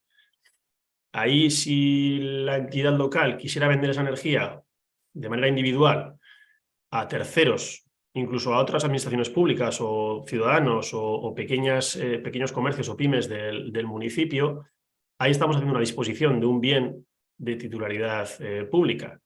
Con lo cual, tenemos que volver a analizar debidamente cómo se lleva a cabo ese expediente de venta de energía o de disposición, en este caso onerosa, de esa energía que es titularidad de la administración. Y, a su vez, si una entidad local quisiera adquirir energía generada mediante una comunidad energética en la que participa o en la que no participa, o un autoconsumo en el que no tiene por qué tener la capacidad de productor, pero sí de consumidor, ojo, porque entramos en el terreno de la ley de contratos del sector público. Entonces, para poder adquirir esa energía debidamente, pues estamos otra vez ante la necesidad de analizar el expediente de esa compra elaborar los informes que corresponda y ver si se puede llevar a cabo. Entonces, simplemente es una advertencia respecto a estas 4 vertientes o visiones jurídicas que puede haber a la hora de que una entidad local impulse o quiera participar en un proyecto de comunidad energética o de consumo compartido. Y bueno, pues desde el EVE por lo menos hacer esta recomendación de necesidad de analizar debidamente con vuestros servicios jurídicos, con el secretario interventor, la toma de participación o el impulso o el negocio jurídico que se quiera hacer desde las entidades locales para impulsarlo, ¿no? Simplemente es esta advertencia que como EVE consideramos que debemos de hacer para que, bueno, pues desde un punto de vista normativo quede todo bien atado. Así que nada, simplemente era esta pequeña breve presentación. Eskerrik asko, Iker, por tu presentación y tus avisos a las administraciones locales para tener en cuenta estos aspectos. Bien, tenemos un cuarto de hora para responder a vuestras preguntas. Tenemos por el momento 20 y tantas preguntas, entonces voy a empezar por las primeras. Estas son fáciles, las respondo yo mismo, os responderé a las fáciles. No he podido entender si la grabación se compartirá más adelante. Tanto la grabación como las presentaciones van a estar colgadas en la web del EVE. Tiene un apartado de jornadas y en la jornada, bueno, pues pincháis en esta jornada, el contenido de esta jornada, y ahí os aparecerán las presentaciones y la grabación. Entonces, no sé en qué momento, a lo largo del día de hoy o mañana, aparecerá todo esto. Vale. Hay una pregunta que dice, para la venta de energía es necesario tener una instalación de menos de 100 kilovatios. No sé, quizá Manu puedes responder a esto. Sí, vamos a ver. Hasta 100 kilovatios es opcional. Puedes optar por compensar excedentes o por venderlos. Con una potencia de más de 100 kilovatios ya tendrías que venderlos necesariamente, no podrías compensarlos. ¿Qué ocurre? Que el vender los excedentes se tiene que hacer a través de un representante de mercado, lo cual, pues bueno, no es que mucho, pero lo encarece algo. Es una actividad económica. Trimestralmente hay que hacer declaraciones de lo que se ha generado, de IVA, etcétera. Entonces, digamos que no es algo que sea un negocio por el que claramente se opta. Y por eso se da la opción, cuando salió el decreto, se dio la opción de decir, bueno, hasta 100 kilovatios, como estamos moviendo poca energía, pues existe la compensación. Por encima de 100 kilovatios no existe la compensación, pero realmente el vender energía pues tiene su complicación. Habría que darse de alta, como decía antes Ana, como en el registro de productores. Si vas a vender por encima de 100 kilovatios te tienes que dar, por encima de 15 kilovatios te tienes que dar. Gracias Manu. Hay una pregunta sobre ayudas. Vosotros veréis quién es la persona adecuada para contestarla. ¿Las ayudas del EVE son compatibles con otras subvenciones de otras administraciones? Pues yo mismo, si queréis, no son compatibles con otras ayudas. Claramente viene expresado eso. Sí que en el momento de hacer la solicitud se admite el que puedas haber solicitado otra ayuda, porque realmente no sabes si el EVE te va a conceder o si el otro organismo te va a conceder. Entonces, luego, una vez que tengas las ayudas, hay que declarar que has hecho una solicitud y después solo se puede optar por una de las ayudas, lógicamente por la más beneficiosa, pero no son compatibles. En este caso, no son compatibles con otras ayudas. Vale. Hay una pregunta que dice, la ayuda en el segundo ejemplo de Manu no supera el coste inicial. ¿Hay un tanto por ciento máximo subvencionable? A ver, no entiendo bien la pregunta. En los dos casos... Sí, que quizás lo que está preguntando es si puede llegar a subvencionarse más que el coste de la instalación. No, eso ya hemos comentado que no, en ningún caso la subvención puede estar por encima de la inversión.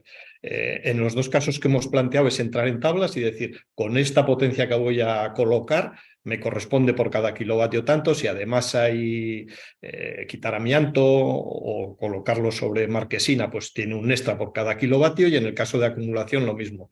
¿Qué potencia de batería, qué energía voy a acumular? Pues entro en la tabla en el escalón que me corresponde y eso por cada kilovatio hora le corresponde tanto, aparte de los adicionales, como decíamos, por hacerlo en municipios de menos de 5.000 habitantes, etcétera.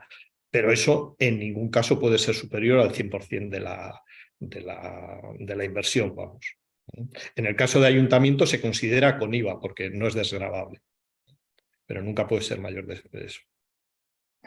Después hay una pregunta sobre instalación de fotovoltaica en pérgolas. Dice, estamos viendo plazas en Valencia, en Bilbao, en Archanda, instalaciones de fotovoltaica en pérgolas. ¿Qué tipo de subvención podríamos recibir en un municipio de 1.100 habitantes, en este caso, para cubrir una plaza del pueblo con este tipo de instalaciones? Entiendo que menos la estructura, la instalación en sí mismo, como el ejemplo que has puesto. A ver, lo de pérgolas, bueno, habría que ver si pérgola es equiparable a lo que estamos diciendo marquesina. Marquesina es una estructura completamente cerrada por la parte superior, lo dice así el diccionario, que nos protege de la lluvia, ¿no? Entonces, las pérgolas, pues habrá que ver si son asimilables a, como decíamos, a marquesinas. Si es así, pues hay que ver la potencia pico que vamos a colocar, añadirle, entramos en el escalón correspondiente, tantos kilovatios por tanto que le corresponde a cada kilovatio, y aparte el adicional de la parte de las marquesinas y de la parte de ser un ayuntamiento de menos de 5.000 habitantes. Es entrar en las tablas e ir haciendo sumatorio de todos los componentes que hemos dicho. Si las pérgolas como tal, pues no sé, es estilo una farola, que tal, no sé cómo son. Si no fuesen asimilables a marquesinas, la parte de la pérgola es parte de la estructura. Entonces, bueno, al final simplemente vamos a subvencionar por los kilovatios que haya, kilovatios picos que se instalen, independientemente que la estructura sea más o menos cara, ¿no? Gracias, Manu. Hay aquí una pregunta ahora sobre las baterías, el almacenamiento. Dice, si la vida de las baterías hoy en día está alrededor de 10 años. Por lo tanto, si el periodo de amortización va más allá de 10 años, eso se tendría que considerar. No, bueno, la pregunta no la veo muy claro, pero a lo mejor, Óscar, podías hacer algún comentario sobre, bueno, pues la vida de las baterías o el concepto de almacenamiento, si merece la pena o no poner almacenamiento. Bueno, como he comentado, cuando por ejemplo, un unifamiliar decide poner su instalación de autoconsumo, puede decidir si compensar excedentes o poner batería. Hoy en día los fabricantes dan la garantía por ciclos de descarga de la batería, más que por años. Es igual que los paneles fotovoltaicos. El fabricante del panel fotovoltaico te da una garantía de producción de ese panel. Dice, pues, por ejemplo, en 25 años, dentro de 25 años te garantizo que va a seguir generando como mínimo el 80% de lo que genera hoy cuando lo compras, cuando el equipo está nuevo. Con las baterías ocurre un poco lo mismo. Lo que te dice el fabricante es, yo te doy una garantía de un número de ciclo de descargas de la batería. Hoy en día pues están ofreciendo ciclos muy elevados, en torno a los 10.000 ciclos de descarga. Si suponemos que hacemos 2 ciclos de descarga al día, pues eso es en años será una garantía de más del entorno de 13, 14 años.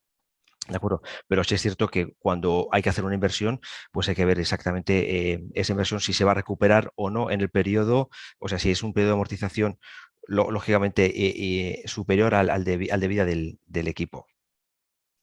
Y por otro lado, cuando hablamos de qué hacemos, o compensamos excedentes o ponemos batería, lo que hay que tener claro es que las comercializadoras, como bien ha explicado Manu, lo que te hacen es te ofrecen un precio por esos excedentes que tú has vertido a la red.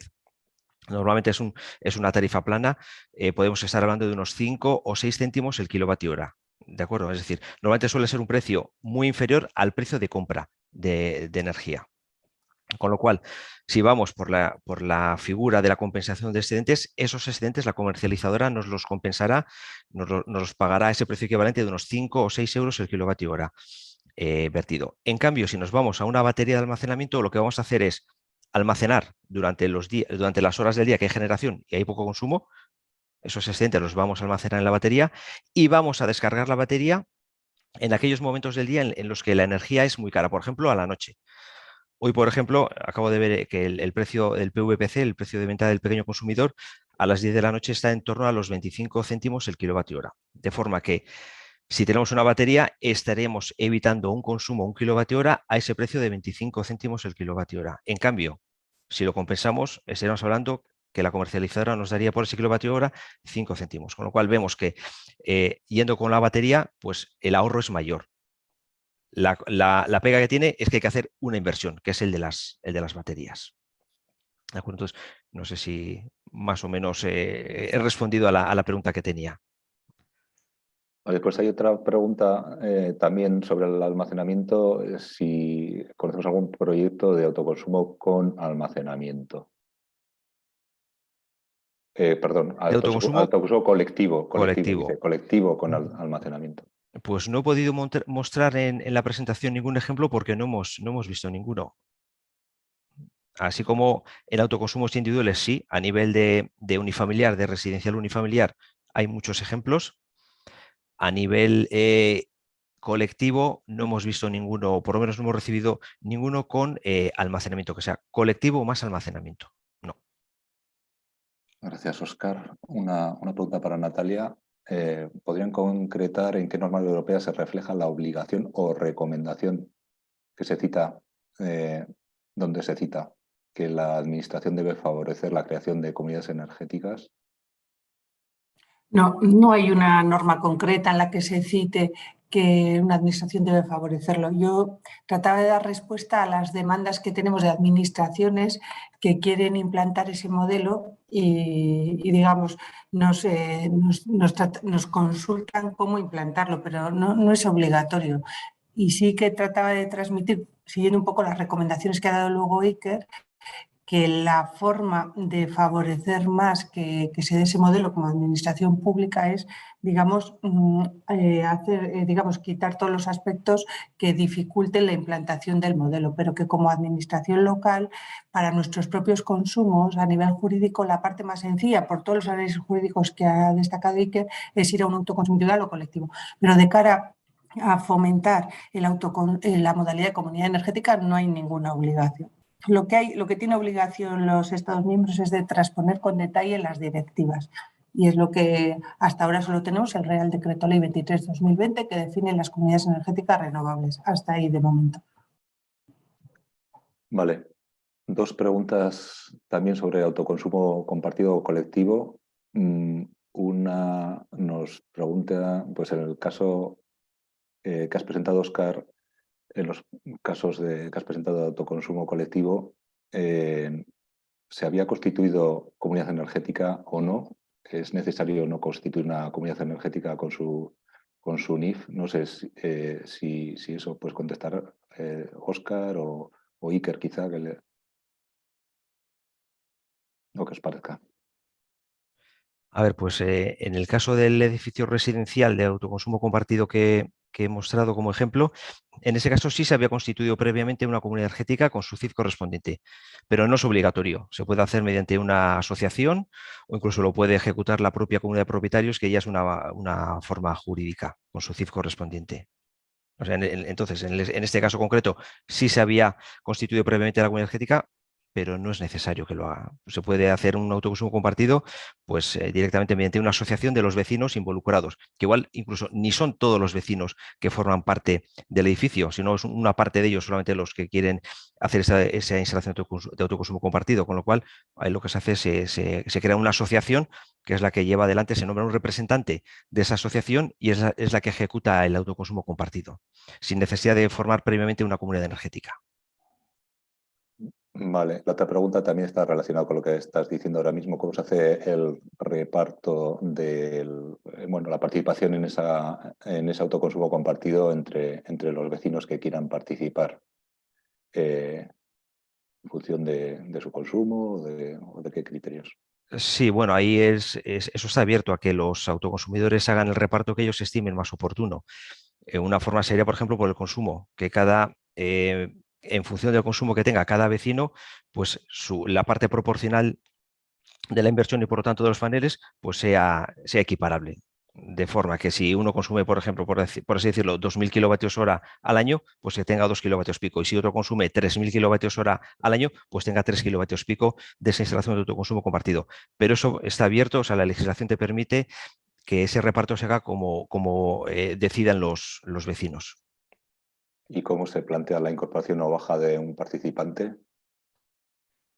Bueno, el Real Decreto 244 te permite que cada X tiempo, inicialmente era un año, pues se haga una revisión de cuántos autoconsumidores van a participar en la instalación, de forma que puedan entrar o salir autoconsumidores. En principio, la legislación, el Real Decreto, el 244, te permite hacer eso, que puedan entrar o salir autoconsumidores. Sí, una puntualización, Álvaro, que el reparto entre los consumidores no tiene por qué ser un tanto por ciento estático a lo largo de todo el año, sino que pueden definirse mes a mes, incluso hora a hora, distintas participaciones. Por ejemplo, yo agosto me voy de vacaciones, el vecino no, pues agosto el vecino tiene mi participación y otro mes al contrario y tal. Y como dice Óscar, periódicamente se pueden cambiar esos porcentajes también. Eskerrik asko, Manu. Una pregunta, bueno, referente a permisos de acceso y conexión. No sé si Ana sería la persona adecuada. En suelo urbanizado, ¿se refiere únicamente a suelo urbano consolidado?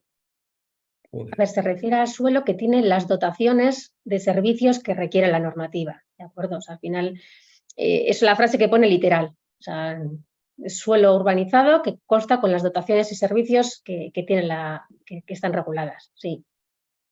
Vale. ¿Cuánto tarda Iberdrola Distribución en dar respuesta a la solicitud de punto de conexión para instalaciones de menos de 100 kilovatios? Suele haber problemas con estas solicitudes. ¿Tiene un tiempo máximo para respuesta? Pues para mí. Vosotros, el que os parezca, Ana misma. Supongo.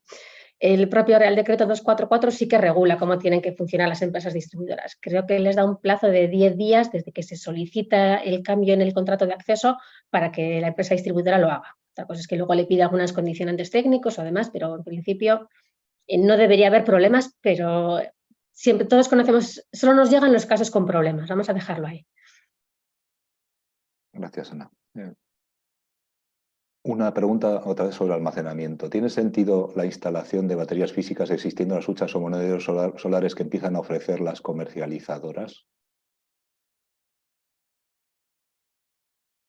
Óscar o Natalia o Manu. Pues Manu, le das tú. Bueno, es que creo que lo has explicado bien antes. O sea, finalmente es hacer un análisis de a qué precio me pagarían estos excedentes o con la inversión que yo hago y cómo están los precios, pues hacer una hipótesis de cómo recuperaría esa inversión. O sea, es decidir sobre eso. Ha habido algún caso que se planteaba, incluso decía, es que yo lo que quiero es rebajar el término de potencia, o sea, el adicional, eso dice, ¿por qué? Porque tengo unos consumos cuando arranco el taller, no sé qué, pero durante un periodo muy corto de media hora, y si tuviese las baterías podría rebajar el término de potencia. Pues sí, es una forma de sacarle una rentabilidad extra a las baterías, ¿no? Pero eso, cada uno tiene que hacer el análisis de ver a cómo me pagaría a mí la comercializadora y en qué periodo voy a consumir yo y el coste evitado que tendría si es que lo he acumulado. Gracias, Manu. Bueno, otra pregunta en relación a la ponencia con Ana San Pedro. Dice que el Real Decreto Ley 1822 en su artículo 19 modifica el 1955 del año 2000, no sé, pues y establece que las instalaciones de producción de energía eléctrica con potencia instalada de hasta 500 kilovatios quedan excluidas del régimen de autorización administrativa previa y de autorización administrativa de construcción. Creo que ella ha mencionado que el límite está en 100 kilovatios. No sé. Vale, respondo. Sí que es cierto que a finales del año pasado se modificó la Ley 24, que decía que se podía eximir a las instalaciones de generación de hasta 500 kilovatios de los trámites de autorización administrativa previa. Y se modifica en 1955 y exime a estas instalaciones. Pero lo hacen las instalaciones que son competencia de Madrid. ¿Qué ocurre? Que aquí en el País Vasco tenemos plena competencia para los trámites y para todos los temas de tramitación. Y tenemos un decreto, que es el decreto 48 del 2020, que está regulando que a partir de los 100 kilovatios las instalaciones de generación están sometidas a autorización administrativa previa. Entonces, aunque desde Madrid sí que se les ha intentado liberar, mientras aquí no se cambie la normativa, seguimos que para más de 100 kilovatios hace falta autorización administrativa previa. Vale. Y para un cambio de titularidad en una fotovoltaica con venta a red, ¿haría falta una tramitación GEX? Venta a red, en principio, si tengo más de 100 kilovatios y venta a red, si son instalaciones sujetas a autorización administrativa, para hacer un cambio de titularidad, primero tengo que tramitar una autorización administrativa, es decir, un GY. Luego sí que tendríamos uno de cambio de titularidad, una vez que está autorizado ese cambio. Y finalmente también habría que hacer un GER para solicitando el cambio en el registro de productores, ¿de acuerdo? Si es simplemente una cambio de titularidad de una instalación que se ha tramitado con declaración responsable, lo que habría que tramitar es una nueva declaración responsable, es decir, un trámite GEA. ¿Vale? No me he metido con las modificaciones porque es volver a analizar pues, todos los posibles casos. Pero lo que va con autorización administrativa, hace falta autorización administrativa, y lo que va con declaración responsable, una nueva declaración responsable. Vale. Ahora una pregunta, yo creo que para Iker. Udalbat, komunitate batean parte hartu nahi duenean, zein izan behar da beraren rola, nola bidatu ditzake baliabide ekonomikoak komunitatera modu legalean? Bai, euskaraz erantzungo diote egindako galderari nahi dozu, edo erderaz, edo elebietan, bardin duzte. Nik lehen esan dudan bezala, ni ez naz aditua zera udal araudian. Nola egin dezake? Egin dezake bazkide moduan, egin dezake kontsumidore moduan, egin dezake produktore edo ekoizle bezala, orduan berak hartu beharko luke erabakia beretxean, lehen esan bezala, juridikoki ondo aztertuta, sakon aztertuta, ze motatako erlazioa izan nahi duen komunitate energetiko horrekin. Zelan baliabide ekonomikoak zelan pasa edo zelan jarri komunitate energiko horretan, bueno, partaiet sartzen badadu, ez da kooperatiba moduan, ez da erakunde moduan, ez da komunitate energetiko horrek Nataliak esan duen bezala, edozein motatako izaera juridikoa izan ditzake, orduan, bueno, horren arabera, bere partaietza izan ditzake bazkide moduan, izan daiteke axiodun bezala, orduan, bide hori behin argituta, ikusi barko litzatik ezin izango da esan diru hori bideratzeko modu egokiena. Moduri badago, ez da gauza arrarorik, ez da ezinezkoa ez da, egin daiteke, egiten ari da, baina kasuan kasu, lehenengo aztertu barko litzatik eta esan bezala gure gomendioa izan, zeoen zerbitzu juridikoen eskutan jarri, aztertu, eta bueno, eskutartean duko zen proiektu hori aurrera eramateko egin beharreko analisia egin, da egin daiteke, besteik ez. Moduri badago.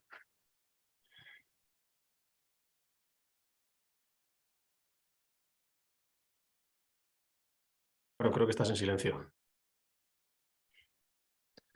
Hay una serie de preguntas sobre si un ayuntamiento pues quiere hacer cesión de sus cubiertas o de sus tejados de frontón, de un polideportivo, lo que sea. ¿Cómo puede hacerlo pues, para una comunidad energética? ¿Qué tipo de acuerdos tiene que llegar con los usuarios en función de qué tipo de usuario sea, de ciudadanos o empresas, y si hay modelos para hacerlo? Vale, yo me reitero, no soy experto en el ámbito de la normativa de entidades locales, Yo hablo desde la perspectiva del EBE y lo que nosotros hacemos, pero cuando tú dispones de un bien, en este caso de una cubierta, de un terreno para terceros, bien sean públicos, bien sean privados, estamos en el ámbito patrimonial de la administración y por lo tanto habrá que seguir un expediente por el cual, hasta donde yo conozco, generalmente se suelen dar dos tipos de negocios jurídicos, bien el arrendamiento, bien una cesión de uso. Puede ser gratuita o no puede ser gratuita. Entonces, bueno, lo mismo, igual es un poco repetirme, pero por eso la advertencia, ¿no? Acudir a vuestros servicios jurídicos, a vuestro secretario interventor, comentarle cuál es la estructura del proyecto que queréis montar y si en ella se encuentra una cesión de uso de una cubierta, de un terreno, un arrendamiento, una aportación incluso como capital, si es que fuese el caso, a una comunidad energética o a un autoconsumo compartido, en ese caso no habría aportación de capital, pues valorarlo y acudir a la normativa patrimonial que os resulte de aplicación y sobre ello montar el expediente. Entiendo que bueno, tendrá que haber una memoria justificativa, tendrá que haber un informe de legalidad y bueno, los acuerdos que correspondan dentro de las entidades locales. Pero digo, no soy experto y no quiero meterme en terreno que no conozco. Simplemente, bueno, plantearos esa advertencia, esa recomendación. Álvaro, déjame abundar un poco en lo que dice Iker, que, bueno, digamos, retomando su idea, estamos insistiendo mucho en que vayáis a vuestros servicios jurídicos. No todos los ayuntamientos disponéis de un servicio jurídico pues a mano ni todos los días y eso lo entendemos, pero la idea que queremos trasladaros con esto de que hagáis el análisis es que os sentéis cuando como administración local decidéis plantearos una comunidad energética, que pongamos en la mesa, en el análisis, tanto el proyecto técnico como el proyecto jurídico como el proyecto social, que es otra pata que hoy no hemos tratado, de manera que cada paso que deis, que todos, como dice Iker, son viables, posibles y se han dado ya en Euskadi. Tenemos casos de comunidades energéticas con cesión de cubiertas, con participación como consumidores, sin participación, con promoción. Cuando yo planteaba, os animamos, la manera más sencilla a día de hoy es la de promoción, facilitadores. Bueno, es que digamos que los esquemas jurídicos son válidos todos. Solo las alarmas que estamos tratando de dar, alarmas, avisos o los tener en cuenta que estamos pretendiendo decir es: cada vez que deis un paso, tener en cuenta estas normativas que os afectan, porque digamos que en el desarrollo y acompañamiento de comunidades energéticas que hemos ido haciendo desde EVE o con los que hemos ido hablando, tratando, nos hemos ido ya encontrando con esos obstáculos. Es real que las comunidades energéticas están muy promocionadas en muchos ámbitos y hay mucho ruido, y desde EVE, mucho ruido en el mejor sentido de la palabra, quiero decir, desde EVE entendemos que es uno de los medios para un cambio de modelo energético, pero al mismo tiempo tenemos una estructura jurídica que no siempre está al día para facilitar esto. Entonces, tened en cuenta todo y hay que engranarlo para que el tema funcione. Poder se puede todo. Poder se puede ceder una cubierta, todo. Lo que pasa es que el marco jurídico no es inmediato, no es directo. Hay que hacer análisis jurídico. A eso nos estamos queriendo referir. Con Natalia. Bueno, nos hemos pasado de la hora, pero yo creo que el debate es interesante y todavía tenemos preguntas. Entonces, disculpadnos los que bueno, estéis viendo el reloj, pero bueno, vamos a seguir un poquito viendo las preguntas que nos están haciendo y tratando de responderlas, ¿vale? Kontuan izanik, eskualde honetan berrogeita hamabost errota baino gehiago inventariatuta daudela, posible izango litzateke erroten azpiegitura komunitate batek edo udalak eta azken honi pasatu, erabiltzea argindarra ateratzeko. EVEtik nolako eskakizuna izango ditu. Yo te pediría, Luis, que te pongas en contacto directamente con nosotros y bueno, pues es una pregunta como muy concreta, especializada y tratamos de hablar del tema, ¿vale? Directamente. De nuevo, sobre la complejidad jurídica de las comunidades energéticas, si algún comentario sobre si requiere un asesoramiento jurídico complicado para trabajar en este ámbito. Hay empresas especializadas. Bueno, básicamente digo, es un poco lo que hemos ido diciendo hasta ahora, Iker y yo, ¿no? Casi es que lo crucéis con la figura del interventor de vuestro municipio. Efectivamente, no hay empresas promotoras que están traccionando comunidades energéticas y que en su propuesta van con, digamos, el proyecto técnico y jurídico, tiene que ir de la mano. Pero quien tiene que estar en la mesa con vosotros es la figura del interventor o quien os haga el análisis jurídico. queremos lanzar el mensaje de hacer este análisis en paralelo. No tiene que ser costoso ni complicadísimo, solo os pedimos que lo tengáis en cuenta desde la perspectiva de municipios que tenían la idea de entrar de manera directa en una comunidad energética sin, digamos, el respaldo jurídico que tiene que haber por detrás. Hay municipios que han entrado y lo han hecho y lo están haciendo muy bien, y luego hay municipios que se están dedicando a promocionar comunidades energéticas pues con otro tipo de tareas que son de promoción, de socialización, de información, de formación, incluso de ayudas directas a los ciudadanos o ciudadanas que entran en las comunidades energéticas. Digamos que es que el abanico es infinito. Insistimos mucho en la idea de que lo crucéis con vuestro interventor para que los pasos que deis los veáis. Bueno, y también abundo en la idea que ha dicho Álvaro. Habitualmente hablamos con municipios, ayuntamientos, administraciones que quieran promover las comunidades energéticas, y en la medida de nuestro conocimiento podemos compartir charla y comentarios y análisis y el conocimiento que tengamos por si os sirve de ayuda ya a nivel particular. Gracias, Natalia.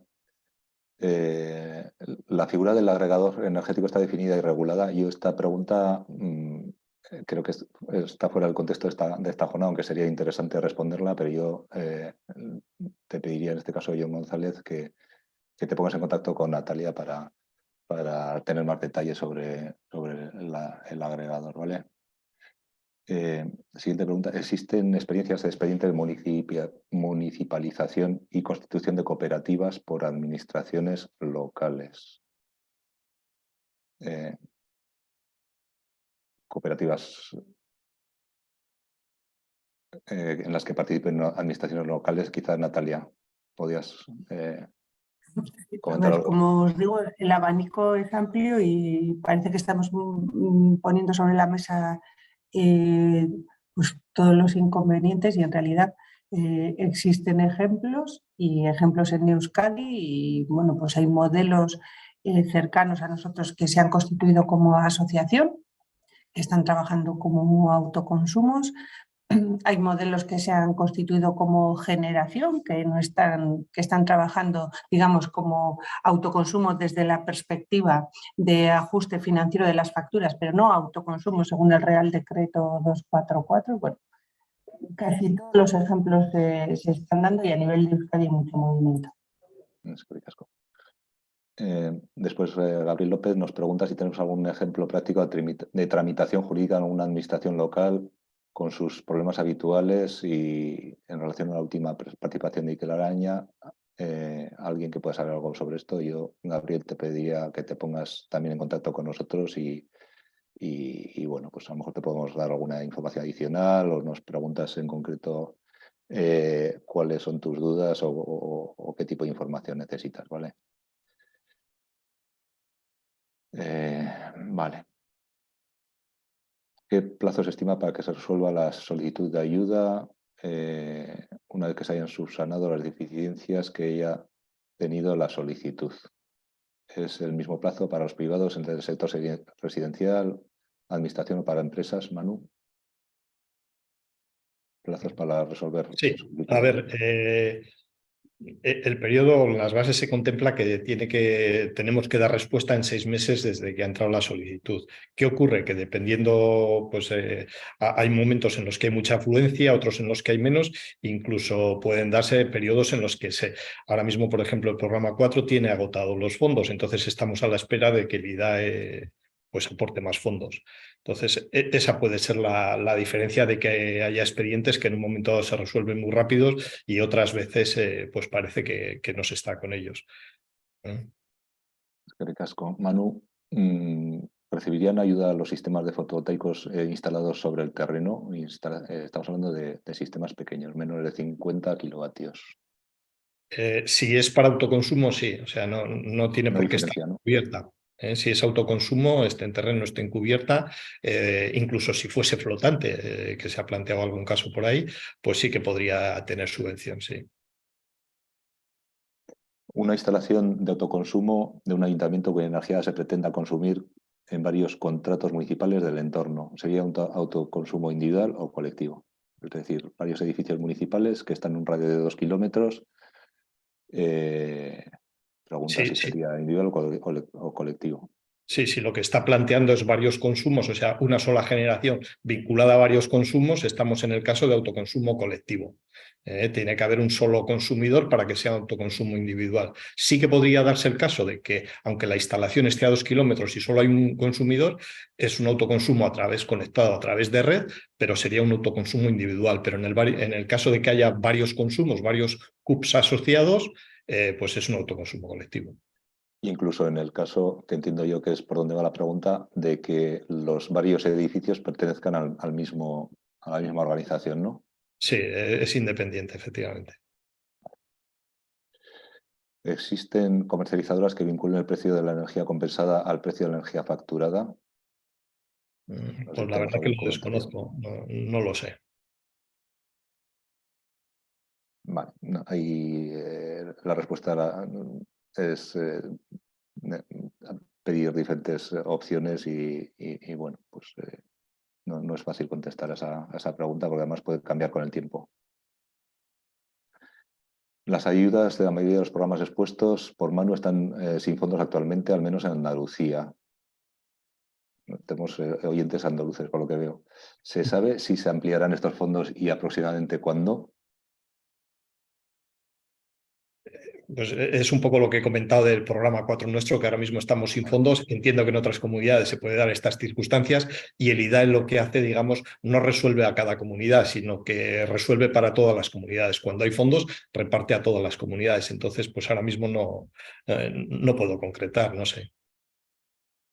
Un ayuntamiento que quiera compartir una instalación municipal con los vecinos, ¿tiene que constituir una comunidad energética o puede hacer un autoconsumo compartido? Bueno, yo creo que... Bueno, lo hemos ido comentando ya, ¿no? Insistimos un poco en la idea. La manera más directa es que los vecinos se planteen el autoconsumo compartido o la comunidad energética, lo que quieran, y que el ayuntamiento promocione, ayude y facilite. Si el ayuntamiento quiere ser consumidor de esa comunidad energética, bueno, retomando lo que ha dicho Iker, se puede, pero digamos que tiene que hacer un análisis jurídico del procedimiento. Quiero insistir mucho en que nada es obligatorio. Hay una definición y hay que tratar de hacer un ajuste con lo que marca sobre todo la legislación en el ámbito municipal de cómo se paga la energía que adquieres. En el momento que el ayuntamiento, por la energía que consume, tiene que pagar por ese bien, más allá de que no supere los 15.000 euros, en el momento que es un bien recurrente, ya tiene un proceso jurídico, más allá de que sea socio de esa comunidad energética. No significa que no se puede, insisto, sino trasladando lo que dice Iker, hay que hacer un análisis jurídico con los propios servicios interventores. No hay un blanco o negro. Gracias, Natalia. ¿Se puede simultáneamente tener una instalación de autoconsumo individual y participar en una comunidad energética y consumir la energía generada en dicha comunidad? ¿Es compatible las dos cosas? A ver, pues lo mismo, tú de un autoconsumo individual o colectivo del que eres dueño directo autoconsumes, del que eres dueño directo autoconsumes sin ningún problema. Y luego tener las dos figuras puedes, porque bueno, yo vecina o yo puedo ser miembro de una comunidad energética y además tener un autoconsumo, pero insisto, desde la perspectiva municipal hay que ver cómo eres consumidor de una comunidad energética a la que tienes que pagar por esa energía. Vale. Bueno, comentarios varios. ¿Cuándo se van a transponer las directivas europeas sobre comunidades energéticas? No sé si puedes añadir algo al respecto, Natalia. Perdón, Álvaro, que no lo he podido oír. ¿Cuándo se van a transponer las directivas europeas sobre comunidades energéticas? No, ojalá lo supiéramos. Es un rum que siempre nos ronda, que parece que sí, pero bueno, yo después os puedo trasladar nuestra experiencia. Después de Neve estar mucho tiempo llamando a la puerta para ver cuándo se transponían, bueno, pues creemos que es el momento de pasar a la acción y hacer ejemplos con la normativa que hay en este momento. En teoría, bueno, se están dando muchos pasos y hay bastante, bueno, hay escueto, como he dicho antes, lo traspuesto es bastante escueto, pero por el momento nos permite actuar. Yo creo que es un momento que en el contexto en el que nos estamos moviendo ahora, pues con la normativa que hay se pueden hacer cosas y desde el propio Ministerio y desde el IDAE se están lanzando ayudas. Bueno, seguro que los que estáis en este ámbito a nivel municipal, muchos de vosotros habéis pedido ya al programa C Implementa, que son programas de ayudas específicamente para las instalaciones de generación de energía en el ámbito de una comunidad energética, y digamos que desde el propio IDAE y desde el propio Ministerio, bueno, están trabajando ya con la figura, digamos, con el marco normativo que hay. Entonces, bueno, ¿cuándo se va a transponer? Pues no lo sabemos. Vale. Todavía una persona que no tiene clara una respuesta que hemos dado nos pregunta si la generación es en una comunidad de viviendas en el mismo edificio y los puntos de consumo son cada una de las viviendas, ¿se considera una comunidad energética y por lo tanto un autoconsumo colectivo? Y por lo tanto no es correcto porque no son cosas diferentes. Pero bueno, no sé, Óscar, o no sé, Natalia sería la persona apropiada, yo creo, que para responder. Es decir, que no queda claro si en una comunidad Perdón, Álvaro, se me corta la comunicación. En una comunidad de viviendas, si la generación es una comunidad de viviendas en el mismo edificio y los puntos de consumo son cada una de las viviendas, pregunta si estamos hablando de una comunidad energética o de un autoconsumo colectivo. Pues un poco ya creo que lo ha trasladado también Óscar. Insistir en la idea, una comunidad energética será en la medida que generemos una entidad jurídica independiente con participación abierta, voluntaria. Digamos, tú tienes una entidad que gestiona esa energía. Puedes plantearlo como autoconsumo o como comunidad energética. Yo creo que hay que huir un poco del concepto jurídico y decir, bueno, yo necesito consumir energía en primera instancia. Es decir, yo necesito consumir energía, quiero hacerla con un modelo de autoconsumo o cuanto menos de energía de kilómetro cero y como tal establezco las necesidades que tengo. Una vez que ya tengo el planteamiento de voy a plantear en estas cubiertas estas generaciones, tengo estos ciudadanas que quieren formar parte de este autoconsumo colectivo o de esta generación con ajuste, ahí busco la forma jurídica que mejor me encaje. En cualquier caso, sea autoconsumo colectivo, sea una comunidad energética con o sin autoconsumo colectivo, estamos ya ante un cambio de modelo de consumo de kilómetro cero, ya estamos en el cambio de modelo y el cambio de paradigma. ¿Cómo hacerlo? Como mejor nos encaje jurídicamente. En el momento que te planteas ya una comunidad energética, estás trabajando con un agente independiente que está gestionando esto a lo largo del tiempo. Los casos que tenemos en Euskadi que nos rodean, estamos hablando luego de asociaciones o cooperativas que en el tiempo tú puedes entrar y salir por la participación abierta y voluntaria que hemos definido, pero que hablamos de compromisos de 25 años. Digamos que metemos un agente intermedio o no lo metemos. Es el análisis jurídico. Ya siento que estoy repitiendo todo el rato lo mismo, pero tú tienes una generación y tienes que hacer el análisis jurídico de lo que más te encaja. Puedes acogerte a lo que más sencillo te resulte. Y yo siempre hago la llamada cuando alguien me hace este tipo de consultas, si lo más sencillo para ti es un autoconsumo colectivo, ya está. No es más. El modelo al final es el mismo, energía kilómetro cero y consumidor cercano. Bien, pues la última pregunta. Perdona, Álvaro, por completar lo que ha comentado Natalia, decir que la comunidad energética puede ofrecer mucho más servicios que un autoconsumo compartido. Por ejemplo, en un bloque de viviendas, esa comunidad energética podría ofrecer servicios por ejemplo, de compra agrupada de combustibles, si tiene, por ejemplo, gas natural, en lugar de que cada vecino compre el gas de forma individual, hacer una compra agrupada para buscar mejores tarifas. Si quieren pasarse a movilidad eléctrica, a comprar vehículos eléctricos, podría electrificar las parcelas de garaje de la comunidad. Es decir, puede hacer más servicios más allá del autoconsumo compartido, esa comunidad energética, que muchas veces pues equiparamos el autoconsumo compartido con comunidad energética. No, realmente la comunidad energética va mucho más allá de un autoconsumo compartido.